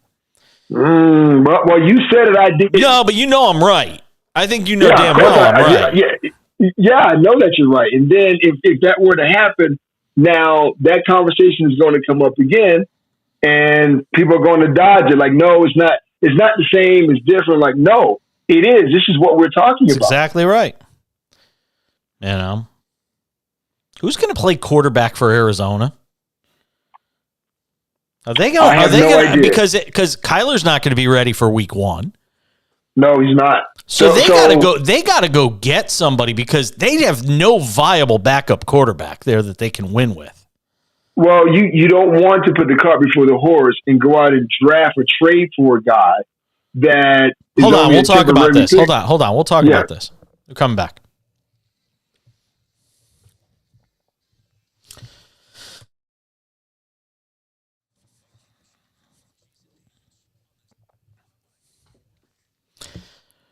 The conversation was continuing off air with Nick Ferguson. Those of you watching on the video stream would have seen it. We were just talking about the different quarterback maneuverings around the league. And I was just about to bring up the one with him in Arizona. And what do you do if you're the Cardinals? Because you're not going to have Kyler Murray to start the season. You know that your backup quarterback situation sucks. Okay? Colt McCoy is not the answer. You've got to go and get somebody that can at least give you a chance to win for the first 6 weeks of the season before you get Kyler Murray back, assuming he's back in that time frame. Otherwise, you're throwing away another season. Do you go the draft? Do you go get a veteran QB to back him up? What do you do if you're the Cardinals? Well, I go the veteran QB route because it's breaking case of emergency because we know Kyle is going to be out for an extended period of time. But here's another solution, and it doesn't, will not fit well with Arizona fans, but it's still an option. Keep Trace McSorley as your starting quarterback for now. Add another veteran quarterback because Colt McCoy is not the guy. He's just another journeyman quarterback like Chase Daniels looking to cash in, and which being a backup quarterback is not that, big of a deal. But because you still get a chance to play, and then you go out and you use your draft capital and free agency cash to build the team in the way that you want to, so you can make sure when Kyler comes back, it looks something similar to what the Philadelphia Eagles look like, because basically that's what you're trying to emulate out in the desert, is it not? So don't go out there and say, okay, well, we're in desperate mode. Kyle's going to be gone, let's just say 8 weeks, hypothetically speaking. And you go out there and you start moving pieces around, trading players, cutting players in order to move money to try to go get, another veteran quarterback. You don't want to do that. Kyler Murray is your guy. You're paying a significant amount of money. He had an ACL injury. This is a short-term solution. All you need to do is try to stay above water until he comes back, because let's be totally honest, this season is going to be a wash anyway for the Arizona Cardinals. Talking with Nick Ferguson, former NFL safety, host of the Touchdown Denver podcast here on the Cash In on SportsMap Radio and the SportsMap Radio app. You've been through the combine process. Obviously, it was a little different back when you did it 25, 30 years ago. It was a little different. It was a little different, but still, there are still certain certainties or absolutes about how these things are handled in the combine setting. If you're a team and you're thinking about drafting Jalen Carter, this kid out of Georgia, and you see a story that says he left the scene of a crash where one of his teammates basically was incinerated in an SUV alongside another member of the Georgia football program. I can't think of a more uncomfortable moment in a player interview setting at a combine than that one. How harshly is he going to be punished by teams because of this? A lot, because it's all about being convicted in the court of popular opinion. And we're still talking about a team sport. So for me, I would want to sit down and have that interview with him for him to explain his side of the story as to what really went on, and not just secondhand accounts. And then ask the question face to face, looking at him, okay, when things really got thick, what made you walk away? And in those traumatic situations, you never know what you're going to do until you're in that situation. And we're still talking about a young college kid, no matter how massive of a man he is. But just try to get in the head of this kid and figure out what made you walk away from that particular situation, because you want to know if you were to draft it.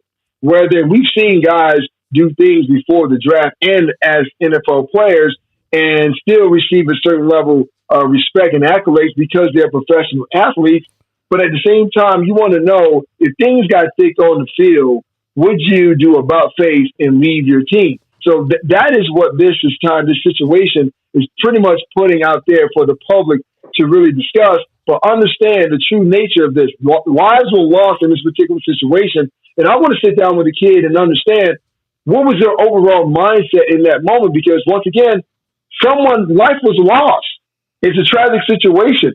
And sometimes people panic and things kind of don't really set in as far as registering what's going on. And he might have just been under a heavy lot of duress and he might have bounced. but I want to get a chance to talk to the kid before I decide that this kid isn't worthy to be on the NFL team.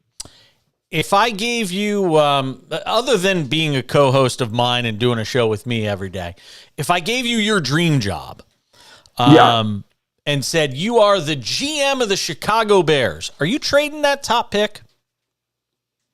Yeah, I am. And first of all, years before I trade it, I want to toss it out there to other teams who are looking to move up to see what I can acquire for my first round pick. Because let's be totally honest, we were just talking about Lamar Jackson and being devoid of weapons. The same thing has happened, to Justin Fields. People really criticize him like they criticize Lamar, but that athleticism that he has, let's be totally honest, it saved him and allowed the Bears to be in a lot of football games. So if you can move back and create some more draft capital to put around Justin Fields, you absolutely do it. Because at first, the idea was that maybe they were going to trade Justin Fields. And I'm like, for what? For another, Ohio State quarterback? No. At least your quarterback is somewhat tested and proven. You just have to put weapons around him. So the idea is to go out there, move back, and it all depends on what you're getting in return and how far you're moving back. But it's obvious that Justin Fields is a talent. You have to put other skilled players around him. Last one on the Cowboys, and I plan on talking about this to start the next hour of the show. But you have Mike McCarthy out there basically saying, all right, we bring in a new offensive coordinator, and we think that's going to be what fixes, or not fixes, but helps Dak Prescott bounce back from a year where he threw a ton of interceptions and certainly disappointed in a lot of regards. What if the new offensive coordinator doesn't help him? What if bringing in a new where do you go if you're the Cowboys and you still continue to have a Dak Prescott that cannot protect the football and cannot protect your possessions? Where does Mike McCarthy, where does Jerry Jones, where does this organization go? Well, Jerry Jones goes out to find another head coach. Mike McCarthy's out of the job, and questions about Dak Prescott actually continues to steamroll. And as you were asking that question, I tried not to laugh because the first image that I thought about was like having the stain on the sofa, and all you're doing instead of cleaning it or getting a new sofa, you just flip over the cushion, right? So no one can see it, right? That's me. I would do that.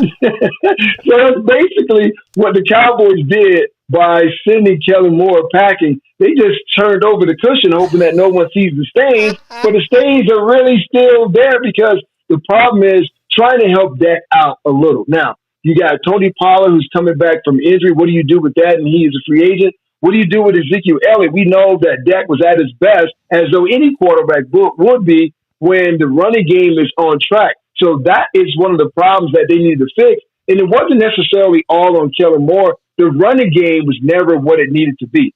Pollard was amazing when you dumped it off to him and sometimes when you handed it to him, but it wasn't consistent enough. And also, that defense for the Dallas Cowboys, they didn't really play up to par when they needed to. So there's a lot of pieces that they need to fix, but the way that I can best describe it, it is just flipping the cushion over and hoping that no one noticed the stain. By the way, I noticed you're wearing a Jets shirt tonight. I like that because we're politicking for the Jets to be the featured team on Hard Knocks for the upcoming season, because I don't care if it's Aaron Rodgers, Derek Carr, Jimmy Garoppolo, the Jets are going to be must-see TV this year.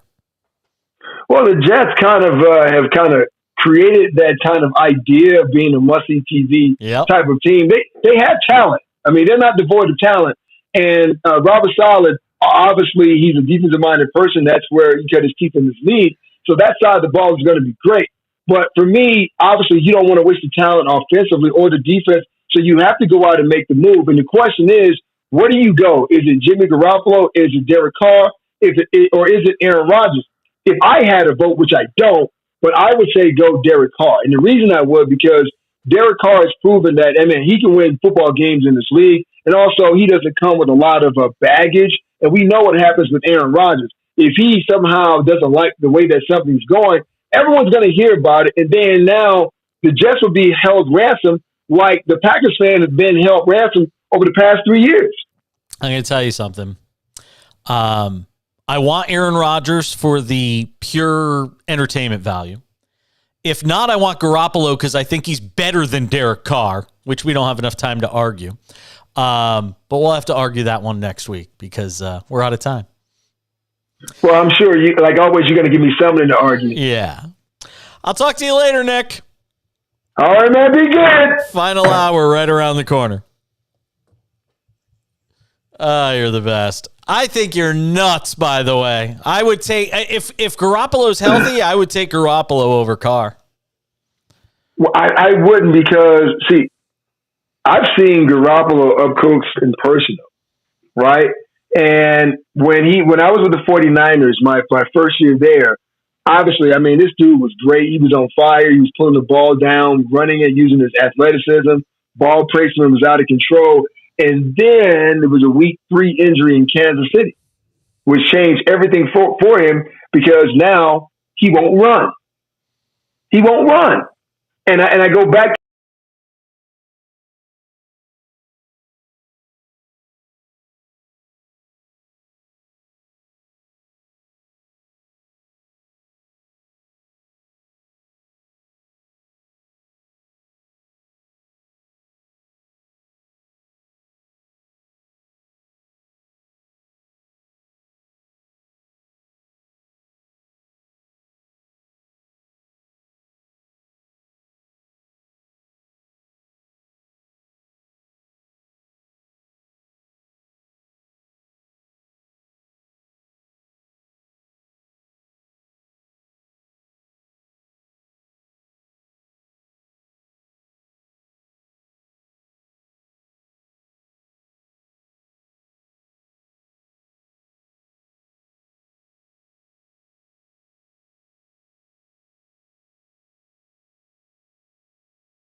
Peter Bukowski joined us in the first hour of the program. You'll hear him later on in this hour. He is our 2 for 1, talking about the Packers, host of the Locked On Packers podcast, and founder of The Leap. So we'll talk with him, get some thoughts on the Aaron Rodgers situation and how that whole thing is playing out in Green Bay. We'll talk with him coming up about 29 minutes from now here on the program. We talked with Nick about all things NFL. See, I'm sorry. And he and I were talking about it off the air. And those who may have been watching the video stream, you get kind of bonus content because we keep the conversation going during the breaks. But I was talking with Nick about it, and he thinks, Garoppolo is more of a statue in the backfield. He's not going to run around and extend plays. The Jets' offensive line isn't that good, so he thinks it would be an issue. He thinks Derek Carr could extend plays a little longer than Garoppolo can. And I still think both of them can extend plays longer than a nearly 40-year-old Aaron Rodgers can. So there is that consideration. If you're the Jets and you go make a play for Aaron Rodgers in this offseason and you trade for him, first of all, you're going to have to get his cap number down. He's going to have to take less money because the Jets can't afford him at $60 million. And they're going to have to do something with their offensive line because that offensive line ain't great. And Aaron Rodgers is going to need time to throw. He's not going to want to be making plays with his legs the way even a Garoppolo at this stage of his career could, or a Derek Carr. But by the numbers, I still think Jimmy Garoppolo is a better quarterback than Derek Carr. Yeah, I know Garoppolo is going to make some plays that drive you bonkers at times, but I still lean towards Garoppolo more than I do towards Derek Carr. We also talked, and our friends in Dallas listening on 97.1, The Freak. Love our listeners in Dallas. You guys are great. You've supported this show since we came on the air there and when you guys became 97.1 The Freak. So we love our friends in Dallas. I'll tell you, it's an interesting time to be a Dallas sports fan. You got the Rangers who made, the Jacob deGrom move during the offseason, and that team's trying to improve in the AL West. And you've got this whole Kyrie Irving thing. And you're already starting to get the Kyrie Irving stuff, right? You're already starting to get those Kyrie Irving kind of quotes because, he misses the potential game-winning shot at the end of last night's game, that game being Tuesday night. You get Kyrie after the game saying, I need to scale back pressure that I'm putting on myself. This is what you get with Kyrie Irving. I just appreciate the coaching staff and my teammates trusting me with that shot and just the comfort they gave me afterwards, Irving said. Really want to win here. Really put a lot of pressure on myself at times. I think I need to scale it back a little bit. Just because the second half of the season, just feeling like we've got to be great every single possession, and usually these learning curves or learning moments happen in preseason, and it's happening now. Let me give a reminder to Kyrie Irving. You wanted out of Brooklyn. It was your choice to put yourself in a situation where you were going to have to be traded, where you were going to have to deal with the learning curve, where you weren't going to get a preseason, and where you had to be put in a situation where there was going to be pressure because you knew you were going to be traded to a contender. So once again, we're back into a situation with Kyrie Irving where everything that's coming down on him is being brought down upon him by his own hands. It's not difficult to figure out. Decision after decision, moment after moment involving Kyrie Irving right now. You could go as far back as you want. It all comes down to things that he's decided to do. It's all come down to his decisions, the forks in the road that he has opted to take. If you consistently take the wrong one, you're going to consistently have problems. So it definitely puts a glaring eye on what we're doing right and what we're doing wrong. Easy to criticize, but for us, I've just got to focus on being the best that I can be and showing up not only for Luka, but for my teammates. By the way, Luka turned 24 yesterday. Said he had no issue. Hey, look, he's going to say the right things right now. Everybody is. Because God knows if you say the wrong thing, Kyrie's going to go off the deep end. And, maybe he leaves the team, he walks away. Who knows? With this guy's psyche, with this guy's state of mind, listen, Kyrie is great on the court, even though he hasn't necessarily been great since he got to Dallas. I'll be the first to say he is a wonder to watch with the basketball in his hands. But it's everything else around Kyrie. I'm not even killing him for missing the potential game-winning shot last night. I'm not getting on him for that. It's a lot of great players that miss game-winning shots at the end of games. But it's the crap after the game where it's talking about, I'm just putting pressure on myself. We got to be great every possession, learning curves, and yada, yada, yada. You wanted to be traded. You said deal me because you didn't get the deal you wanted. And you didn't get the deal you wanted because you acted like a jerk. And you didn't get the game you wanted because you played 140 games in 3 years. And you didn't get the deal you wanted because you decided to put a stupid book on your social media that basically promoted anti-Semitic tropes. It's all you're doing. So my sympathy quotient for you is this much. And if you can't watch the video stream, I have my index finger pushed together with my thumb, which is to say I have zero sympathy for him. You know who I feel for? I feel for Luka. You know who I feel for? I feel for Jason Kidd, who's got to figure out a way to make this work. That's who I feel for. I feel for Mavericks fans. We're on their flagship station. I feel for them. Because they've got one of the greatest talents in the game. They've got a generational talent in Luka Doncic. And we're looking at another year right now where they ain't going to win anything with him. 1-800-224-2004. That's the telephone number if you want to weigh in. 800-224-2004 from anywhere in America. And now we have the cash-in text line. I will be telling you about this to drill it into your head. If you don't like the sound of your voice, you'd rather text the show, you can now do that. 888-670-8549 from anywhere at all. 888-670-8549. That is the cash-in text line. That is just a line for this show, not other SportsMap radio shows, not any other show. That is a text line just for our show. I'm fascinated to know what Dallas fans and Maverick fans think of the Kyrie situation. Are they pushing the panic button yet? And again, what's even the point of pushing the panic button? They're probably still going to be a playoff team.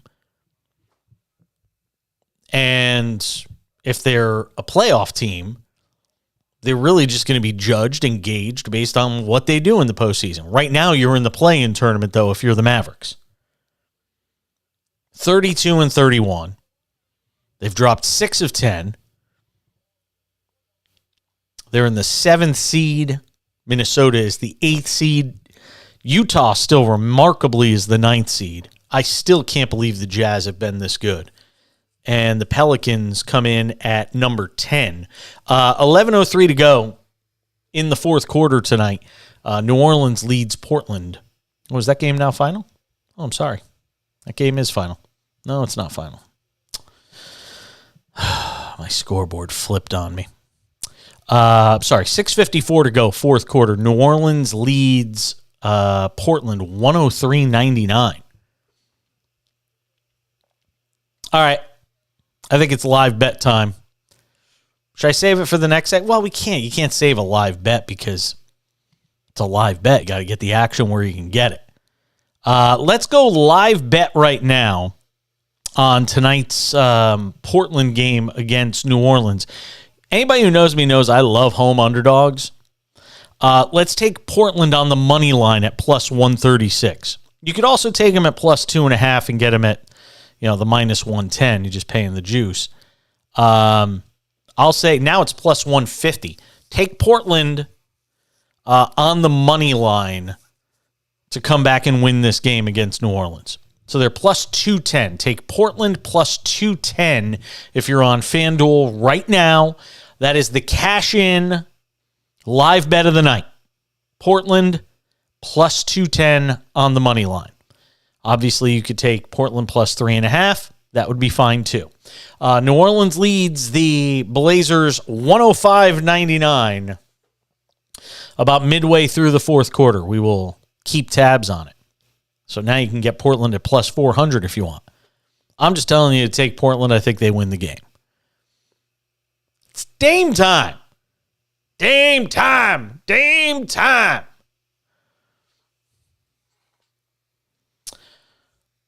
On the other side, something I was going to address in this segment regarding the Cowboys and Dak Prescott. We talked about it with Nick Ferguson just a few minutes ago. We'll come back and get to that in just a moment. I'm Jason Page. The cash-in rolls along on SportsMap Radio.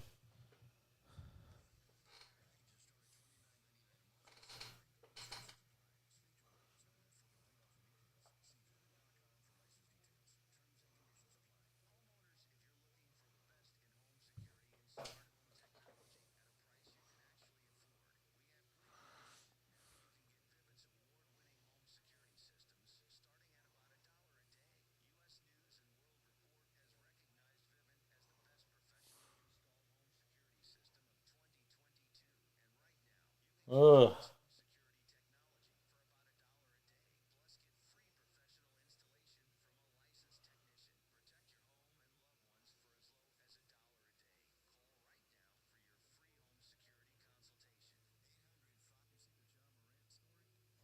What about him supposedly slapping around some teenager? Ugh. Yeah, you got a feeling his story doesn't have a happy ending. There's clearly some bad decision-making going on with him. I'll save that for tomorrow. I was reading about it earlier today. Just didn't make the cut on my list of stories.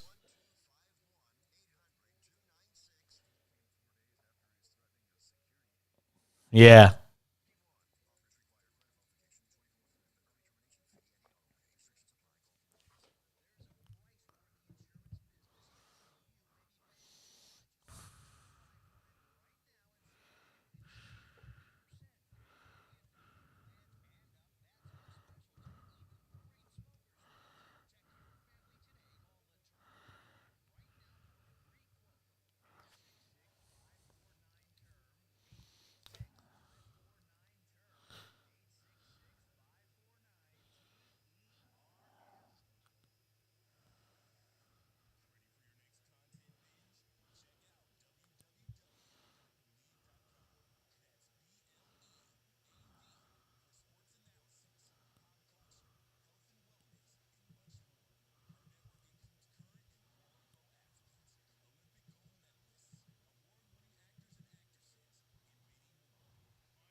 Yeah. Let's put it in there.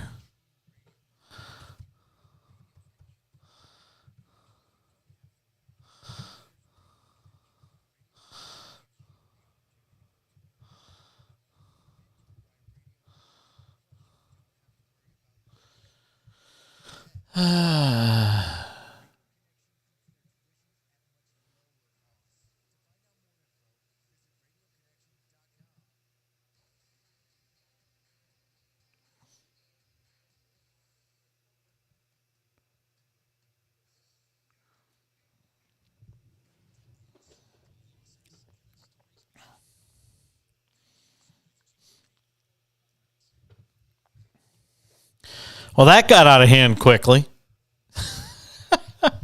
I say put a live bet on the Blazers, and they're down 109.99. Jesus. It was 103.99 when we said make the bet. Pelicans go on a 6-0 run. Now it's 109.99. Let not your heart be troubled. Still 5:13 to go in the fourth quarter in that game. We will keep you posted on how our live bet is progressing. Still can't believe the Lakers found a way to win in Oklahoma City. I know it's Oklahoma City, and they're in a little bit of a tailspin right now. I think they're like 28-33, but I can't believe the Lakers without Anthony Davis and without LeBron. Just goes to show you any given night in this league that you could just piece it together enough and figure out a way to win a game. And they did. I was just talking to Justin during the break, our producer, engineer working on the show for us back in Houston. He was talking about this story involving Ja Morant. I'll get into this tomorrow more on the show. But what were you saying, Justin? He apparently went after a teenager or threatened a teenager. What's the story here? Oh, my God. Let's make sure we say alleged. Make sure we say allegedly. When did this happen? Jesus. Like, what are you doing, Ja Morant? You beating up on teenagers for? I mean, I get you're only 23 and 17 and 23, not that far apart, but that's not good. Accused of repeatedly punching teenage boy in the head, threatening him with a gun last summer. It's according to Memphis police records acquired by the Washington Post. The alleged incident reportedly came 4 days after another incident in which Morant allegedly threatened the head of security at a Memphis mall. Both allegations are emerging about a month after several of Morant's acquaintances allegedly threatened and harassed Indiana Pacers staffers with a red laser. That's the story in Yahoo Sports, Jack Bear, the byline on it.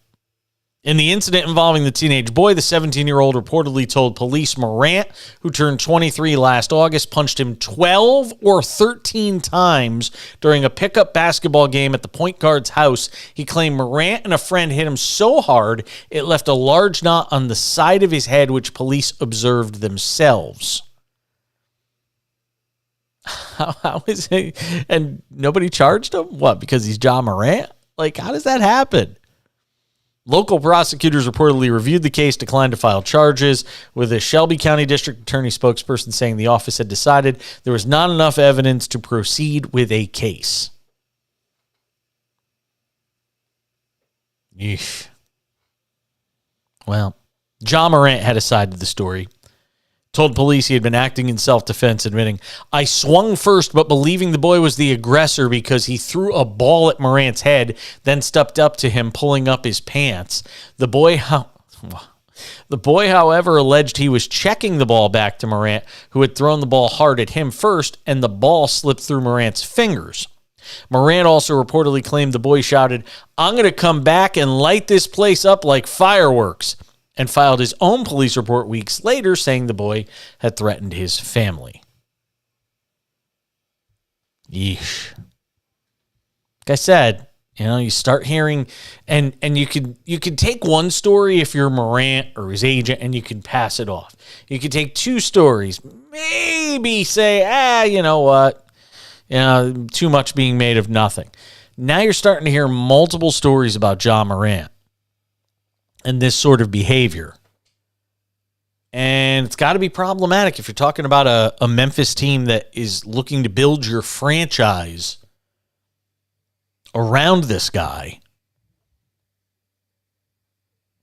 You got some serious issues to deal with if you're the Memphis Grizzlies and having to monitor his behavior and make sure he's doing the right things off the floor. It's always in the off season. It's always in the off season that this stuff happens. By the way, New Orleans up 11 with 3:24 to go.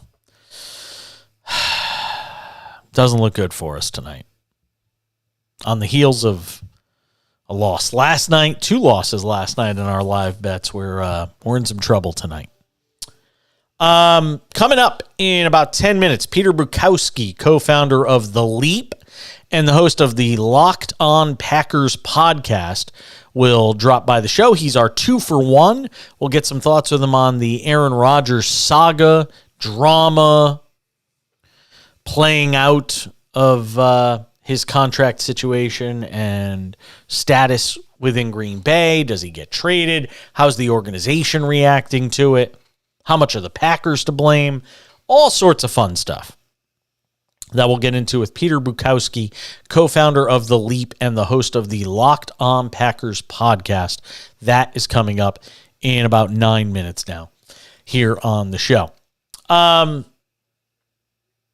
Dak Prescott question that I was going to talk about last segment, and I didn't have time, but I asked this of Nick Ferguson earlier, and I'll bring it up again. What do you do if you're the Cowboys and the offensive coordinator switch doesn't work? What are you going to do with Dak Prescott? I think they could cut him after next year, if I'm not mistaken, and save some money on 2024 because I think he's under contract till then or something like that. But, I mean, at the end of the day, I think this is a make-or-break year that is coming up here for Dak Prescott. Because, when you go and change offensive coordinators and then basically the next word out of your head coach's mouth is, well, we think this is what's going to help Dak. This is gonna fix Dak Prescott. If you start making statements like that and you're Mike McCarthy, one of two things is going to happen.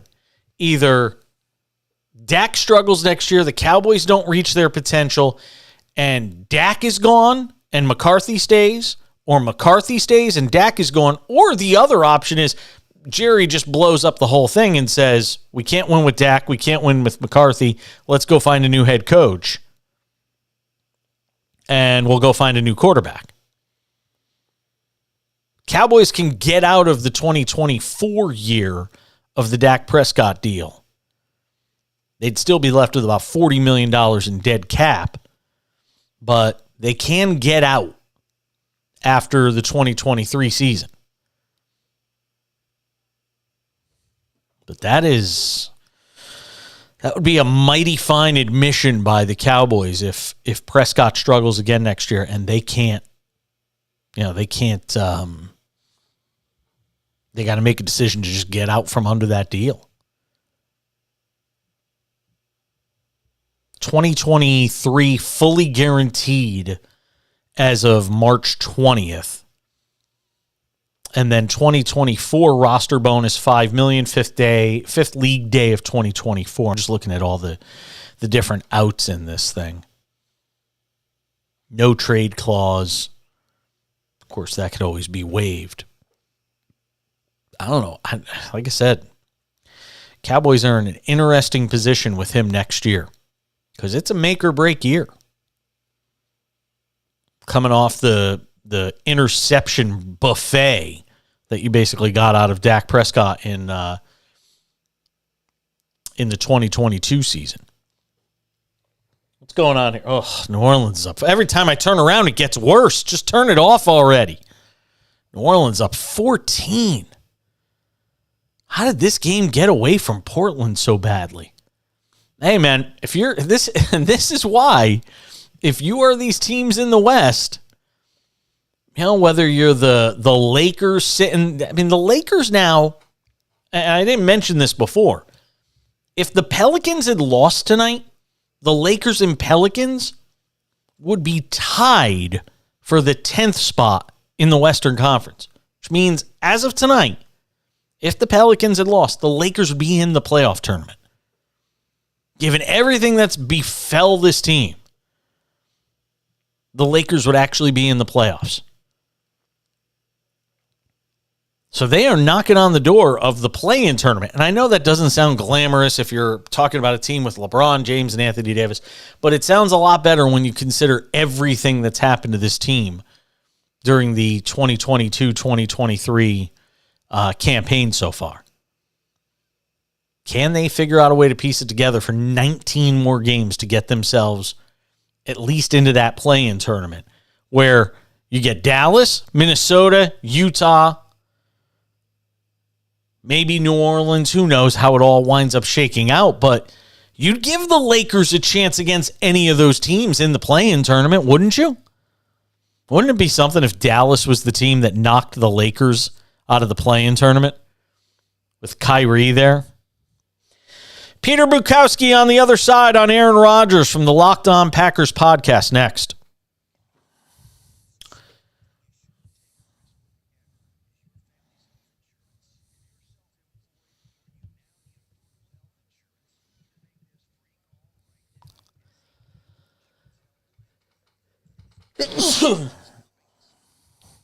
Thank you.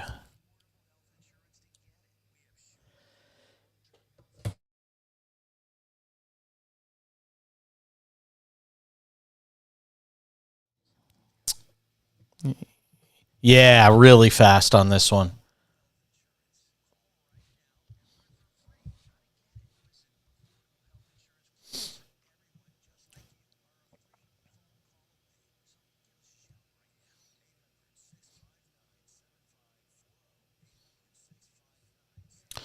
Rolling along on this Wednesday edition of the show. You heard from Aaron Rodgers in the last segment.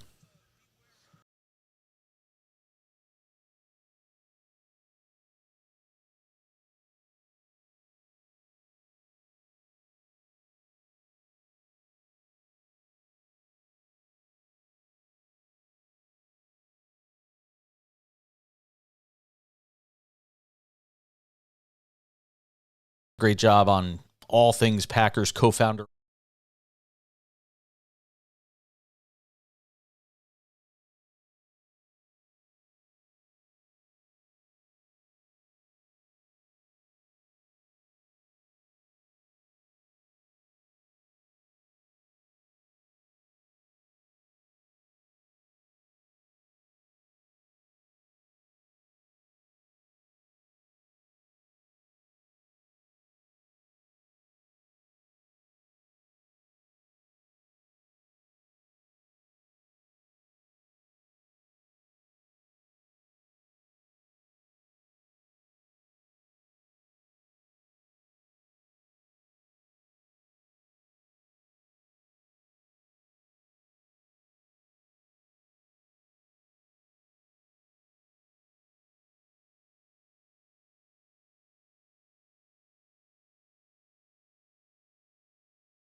Rolling along on this Wednesday edition of the show. You heard from Aaron Rodgers in the last segment. No, he wasn't on the show. We were playing his 2 minutes of retirement talk on the Aubrey Marcus podcast, who, again, if Aaron Rodgers wasn't on that podcast, I'd have no idea who that was. Let's welcome in tonight's 2-for-1. He is Peter Bukowski. He is the host of the Locked On Packers podcast. Also does a great job on all things Packers, co-founder of The Leap. And he joins us tonight on the Cash In on SportsMap Radio and the SportsMap Radio app. First of all, Peter, welcome to the show. Thank you for coming on for a few minutes. What did you make of the most recent comments from Aaron Rodgers in the podcast that was released today? I thought Aubrey Marcus was Drake's real name. Is that not? Are we talking about someone else? Fair enough. I tried not to make anything of it, to be honest with you, just because, look, the only thing that really came out of, actionable news was the timeline, right? He said, I'm not going to draw this out, which is kind of like if someone tells you, someone tells you a story for 15 minutes and then at the end they go long story short, and you're kind of like, all right, maybe we need to rephrase that one. The thing that stuck out to me, honestly, there was one anecdote about the early Matt LaFleur era. And I thought in a lot of ways this just sort of encapsulates a lot of the Aaron Rodgers stuff that really grates fans the wrong way, media people the wrong way. But the quote was, on his first year with Matt LaFleur, I didn't quite understand what we were doing at times on offense. And my job was to take care of the football. And I did. But I felt there was so much more. And then they drafted my replacement, and I won MVP twice. And I just thought, how petty and lame to bring something like that up, to essentially say they were treated me in 2019 like a game manager when Rodgers did not have his best season, and to say I didn't really understand why they wanted me to play this way. But then they drafted Jordan Love, and I was awesome again. And it's just sort of like, first of all, those two things don't compute. They're not in any way correlated. And what it does is it undercuts your head coach, especially if you intend to return to the team. Because you're saying in 2019, I didn't buy into what Matt LaFleur was doing. I didn't get it. I didn't get why we were doing what we were doing.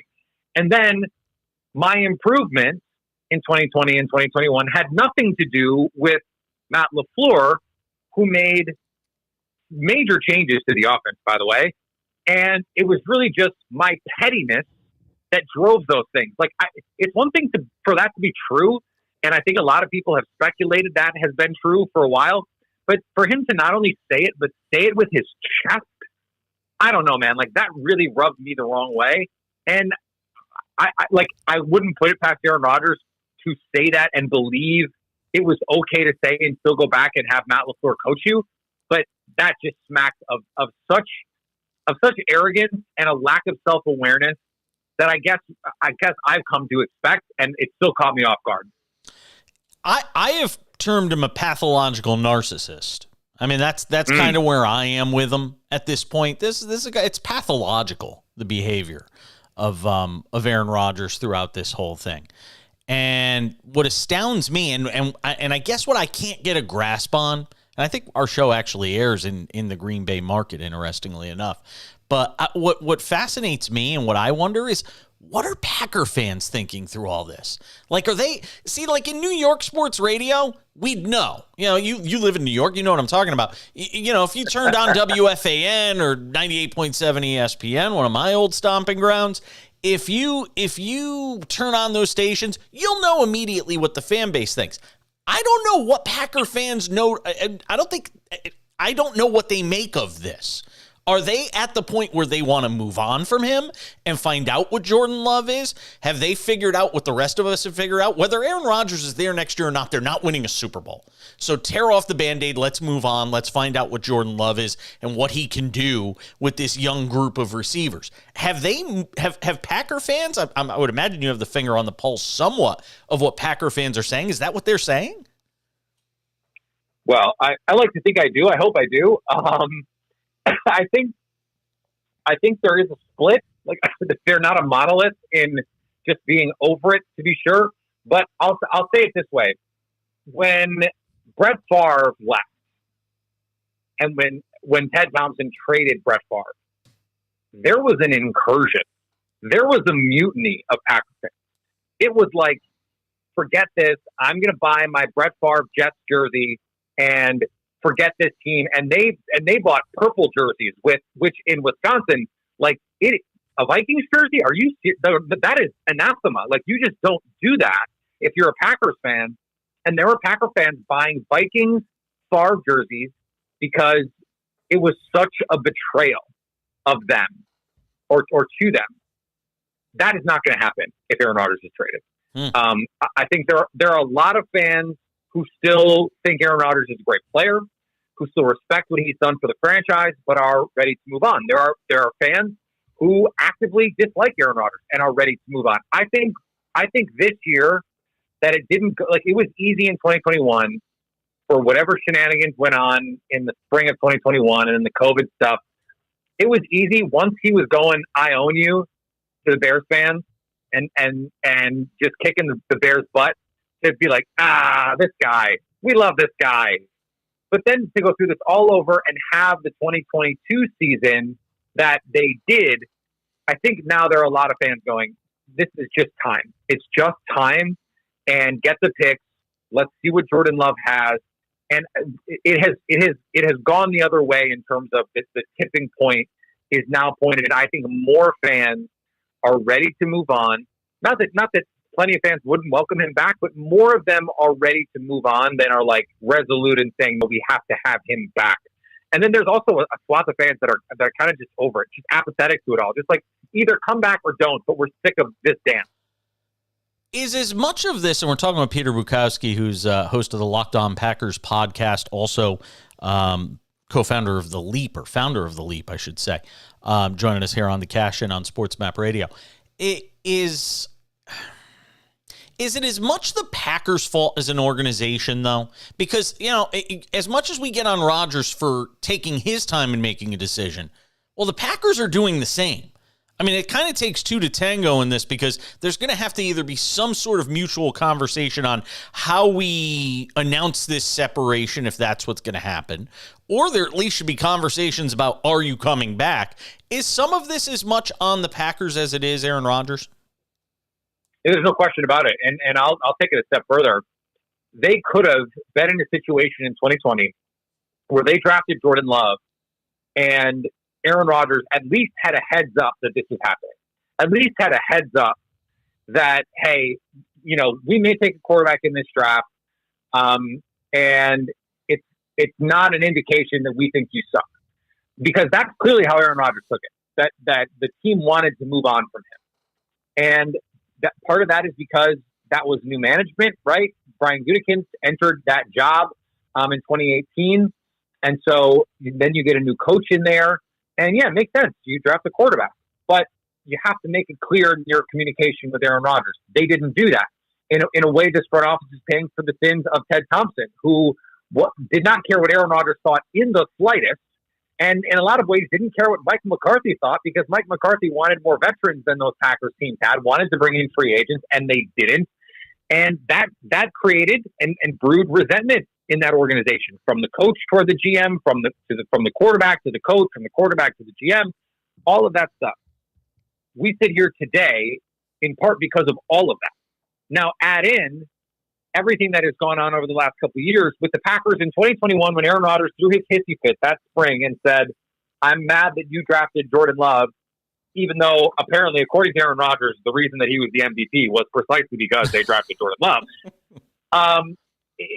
The Packers did not knuckle under. They said, we are not trading you. Get a life. You're under contract. And if you're going to retire, we dare you.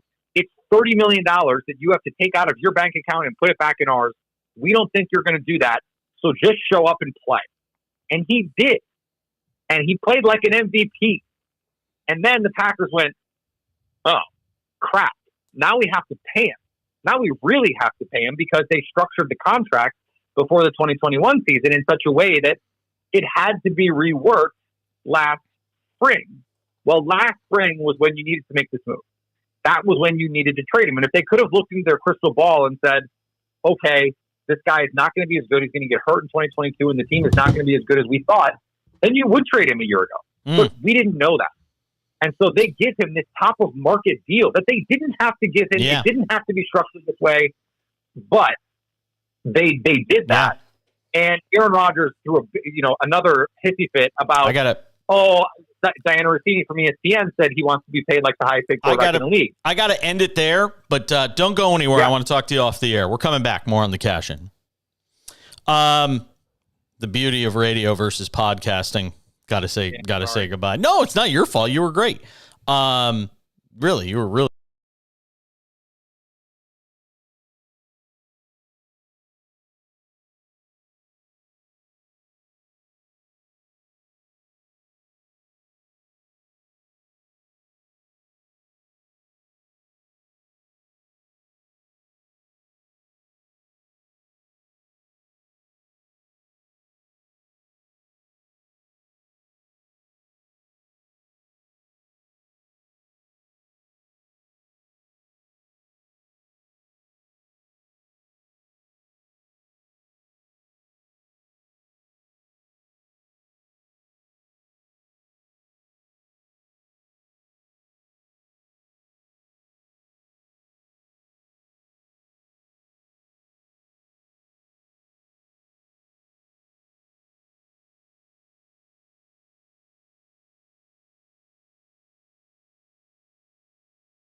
certainly came as a surprise to me that you have the tour making some big changes for the 2024 season. This will not impact the rest of this year, but this is some transformative stuff coming from Jay Monahan, the commissioner of the PGA Tour, in conjunction with this Players Council that the PGA Tour formed.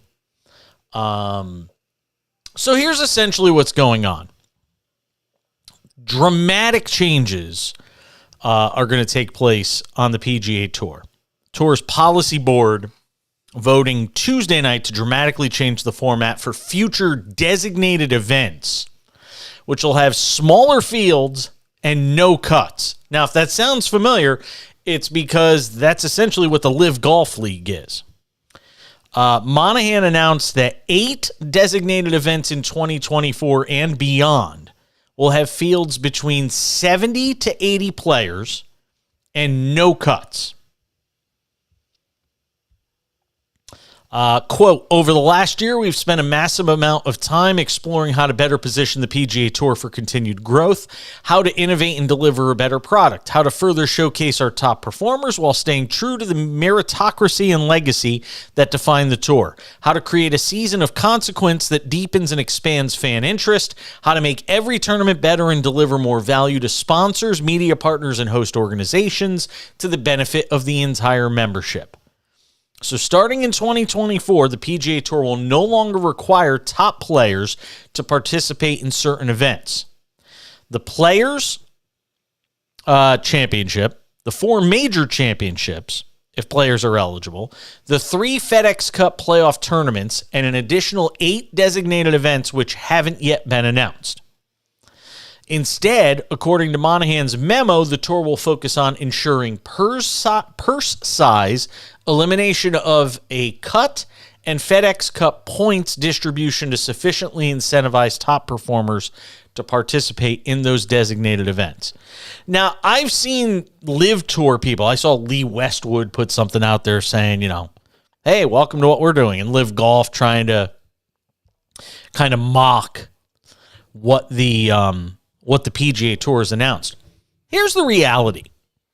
If the guys that bolted for Live were so mad that they didn't have these things on the PGA Tour to begin with, they could have made it known. They could have threatened to strike. I mean, the players, as individual contractors on the PGA Tour, players can decide what events they're playing in. I mean, if you had a bunch of players say, we're not going to play Arnold Palmer, we're not going to play the Memorial, we're not going to play the Players Championship, which is basically the tour's big event. If you had enough players that had gotten together and said, if you don't make significant changes, that's what we're going to do. Instead, they took the easy money, ran for the Saudis, and now they find themselves on the outside looking in at a tour that looks a lot more like the tour they wanted 2 years ago. Now, you could say all you want that Jay Monahan is doing this to fend off Live Golf. Let's be clear about something. There is no emergency for the PGA Tour to fend off Live Golf. Nobody's watching Live Golf. Live Golf has a bunch of has-beens with the exception of a handful of players that are on that tour. And now they're a bunch of pariahs because they've got blood on their hands for taking the money from the Saudis, the same Saudis that hacked up Jamal Khashoggi, who was a Washington Post journalist who had legal rights in the United States, and a country that doesn't even allow women to drive cars last time I checked. So, to me, anybody who wants to sit here and say that, well, see, they just did it all because I don't think they're scared of Live Golf. I just think they're legitimately concerned that players aren't happy with the current conditions on the tour. And they're trying to mix it up and shake it up. But they're not going to 54 holes instead of 72. Yes, you will have some of these no-cut events like you used to have with the World Golf Championships events. But you know what? PGA Tour is doing what it has to do. I'm no apologist. I don't get paid a dime by the PGA Tour. It's just a better product than Live Golf. And you don't have to ask me. Ask the .18 rating that watched Live Golf this weekend on the CW. Nobody cares about your golf league. Nobody cares. All right, baseball notes to finish up with. The Royals sign ex-All-Star Jackie Bradley Jr. to a minor league deal. Chris Sale is getting ready to pitch in a game next week for the Red Sox. That is huge news for that team. And last but certainly not least, Major League Baseball is adding 3 executives to its new local media department as they're looking at a scenario where Bally Sportsnet and AT&T Sportsnet are both on their last legs, which could leave 17 Major League Baseball teams without TV deals for this year, like nowhere to air their games. Diamond Sports Group is the subsidiary of Sinclair Broadcast Group, which is Bally Sports. They have the rights to 14 Major League teams. They can't afford their bills. They're basically about to go under. Diamond, which is Bally Sportsnet, owns the rights to the Diamondbacks, Braves, Reds, Guardians, Tigers, Royals, Angels, Marlins, Brewers, Twins, Cardinals, Padres, Rays, and Rangers. Warner Brothers has AT&T Sportsnet. They have the rights to the Rockies, Astros, and Pirates, and they're not going to be able to make their payments, so they're going to go under. So now Major League Baseball is talking about taking it over. And look, here's what you got to understand. Baseball is a regional sport. You might look at the TV numbers for the Sunday game of the week or the Saturday game of the week or whatever game of the week is on any Fox or ESPN or Peacock or MLB.TV or whatever. You might look at whatever the game of your choice is and then look at the ratings. And look, I think the ratings is largely a media-driven conversation. I don't think the average fan really cares. If you like baseball, you watch it. If you don't, you don't. And you don't really care about what the ratings are. But if you look at the national ratings for baseball, they stink. It is, like hockey, a largely regional sport. Didn't used to be that way, but it is what it is now. It is a largely regional sport. And when you have a game that's regional like baseball is, you have to have opportunities for fans to watch these games locally. So Major League Baseball is going to have to hurry it up and rush to get these games on the air in the local markets and produce them, because these networks are all going to go under. 17 different teams. Half of Major League Baseball is staring at a situation where they're not going to be able to air their games in their local markets. They're going to go dark. And the loser in that scenario is the fans if Major League Baseball does not come up with a solution quickly for an alternative option for places for fans to watch those games. And they're on it. I think they saw this coming. I think a lot of people did. Bally Sportsnet, which is Sinclair and Diamond, they're trying to figure out a way to restructure things so that they can make these payments and stay solvent. But if you're Major League Baseball, you better have a plan in place. Opening day is, 4 weeks away? And you have no idea where you're going to be putting these games right now? The networks told the teams they have until March 31st to reclaim their broadcast rights. And if there are not deals, the networks could file for Chapter 7 bankruptcy. That's what's going on with the Rockies, Astros, and Pirates.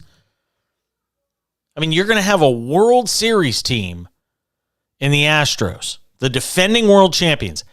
And where the hell are you going to watch their games? Does it for us tonight. Thank you to Nick Ferguson. Appreciate him stopping by. Peter Bukowski as well. Good job, Justin in Houston. I'm Jason Page. That's the cash in. Bye. All right, you're good? All right. Thanks, man. See you later. I'll talk to you next week. Oh, you're on Friday? I thought it was Austin Friday. Oh, okay. All right. I'll see you Friday. That's it.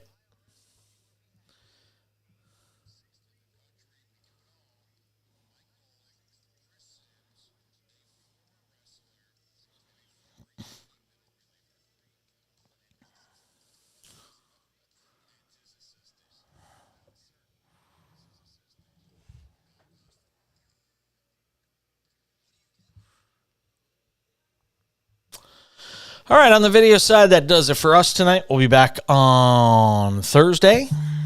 Thanks for hanging out tonight. Enjoyed it as always. I will get. Yeah, it's a terrible situation about the Astros, Dave. I mean, for 17 teams, they're not going to have any place to watch their games unless Major League Baseball steps in and locally produces them. It's crazy. But that does it for us for tonight. Thank you for tuning in. I'll see you back here on Thursday. Until then, I'm Jason Page. See ya.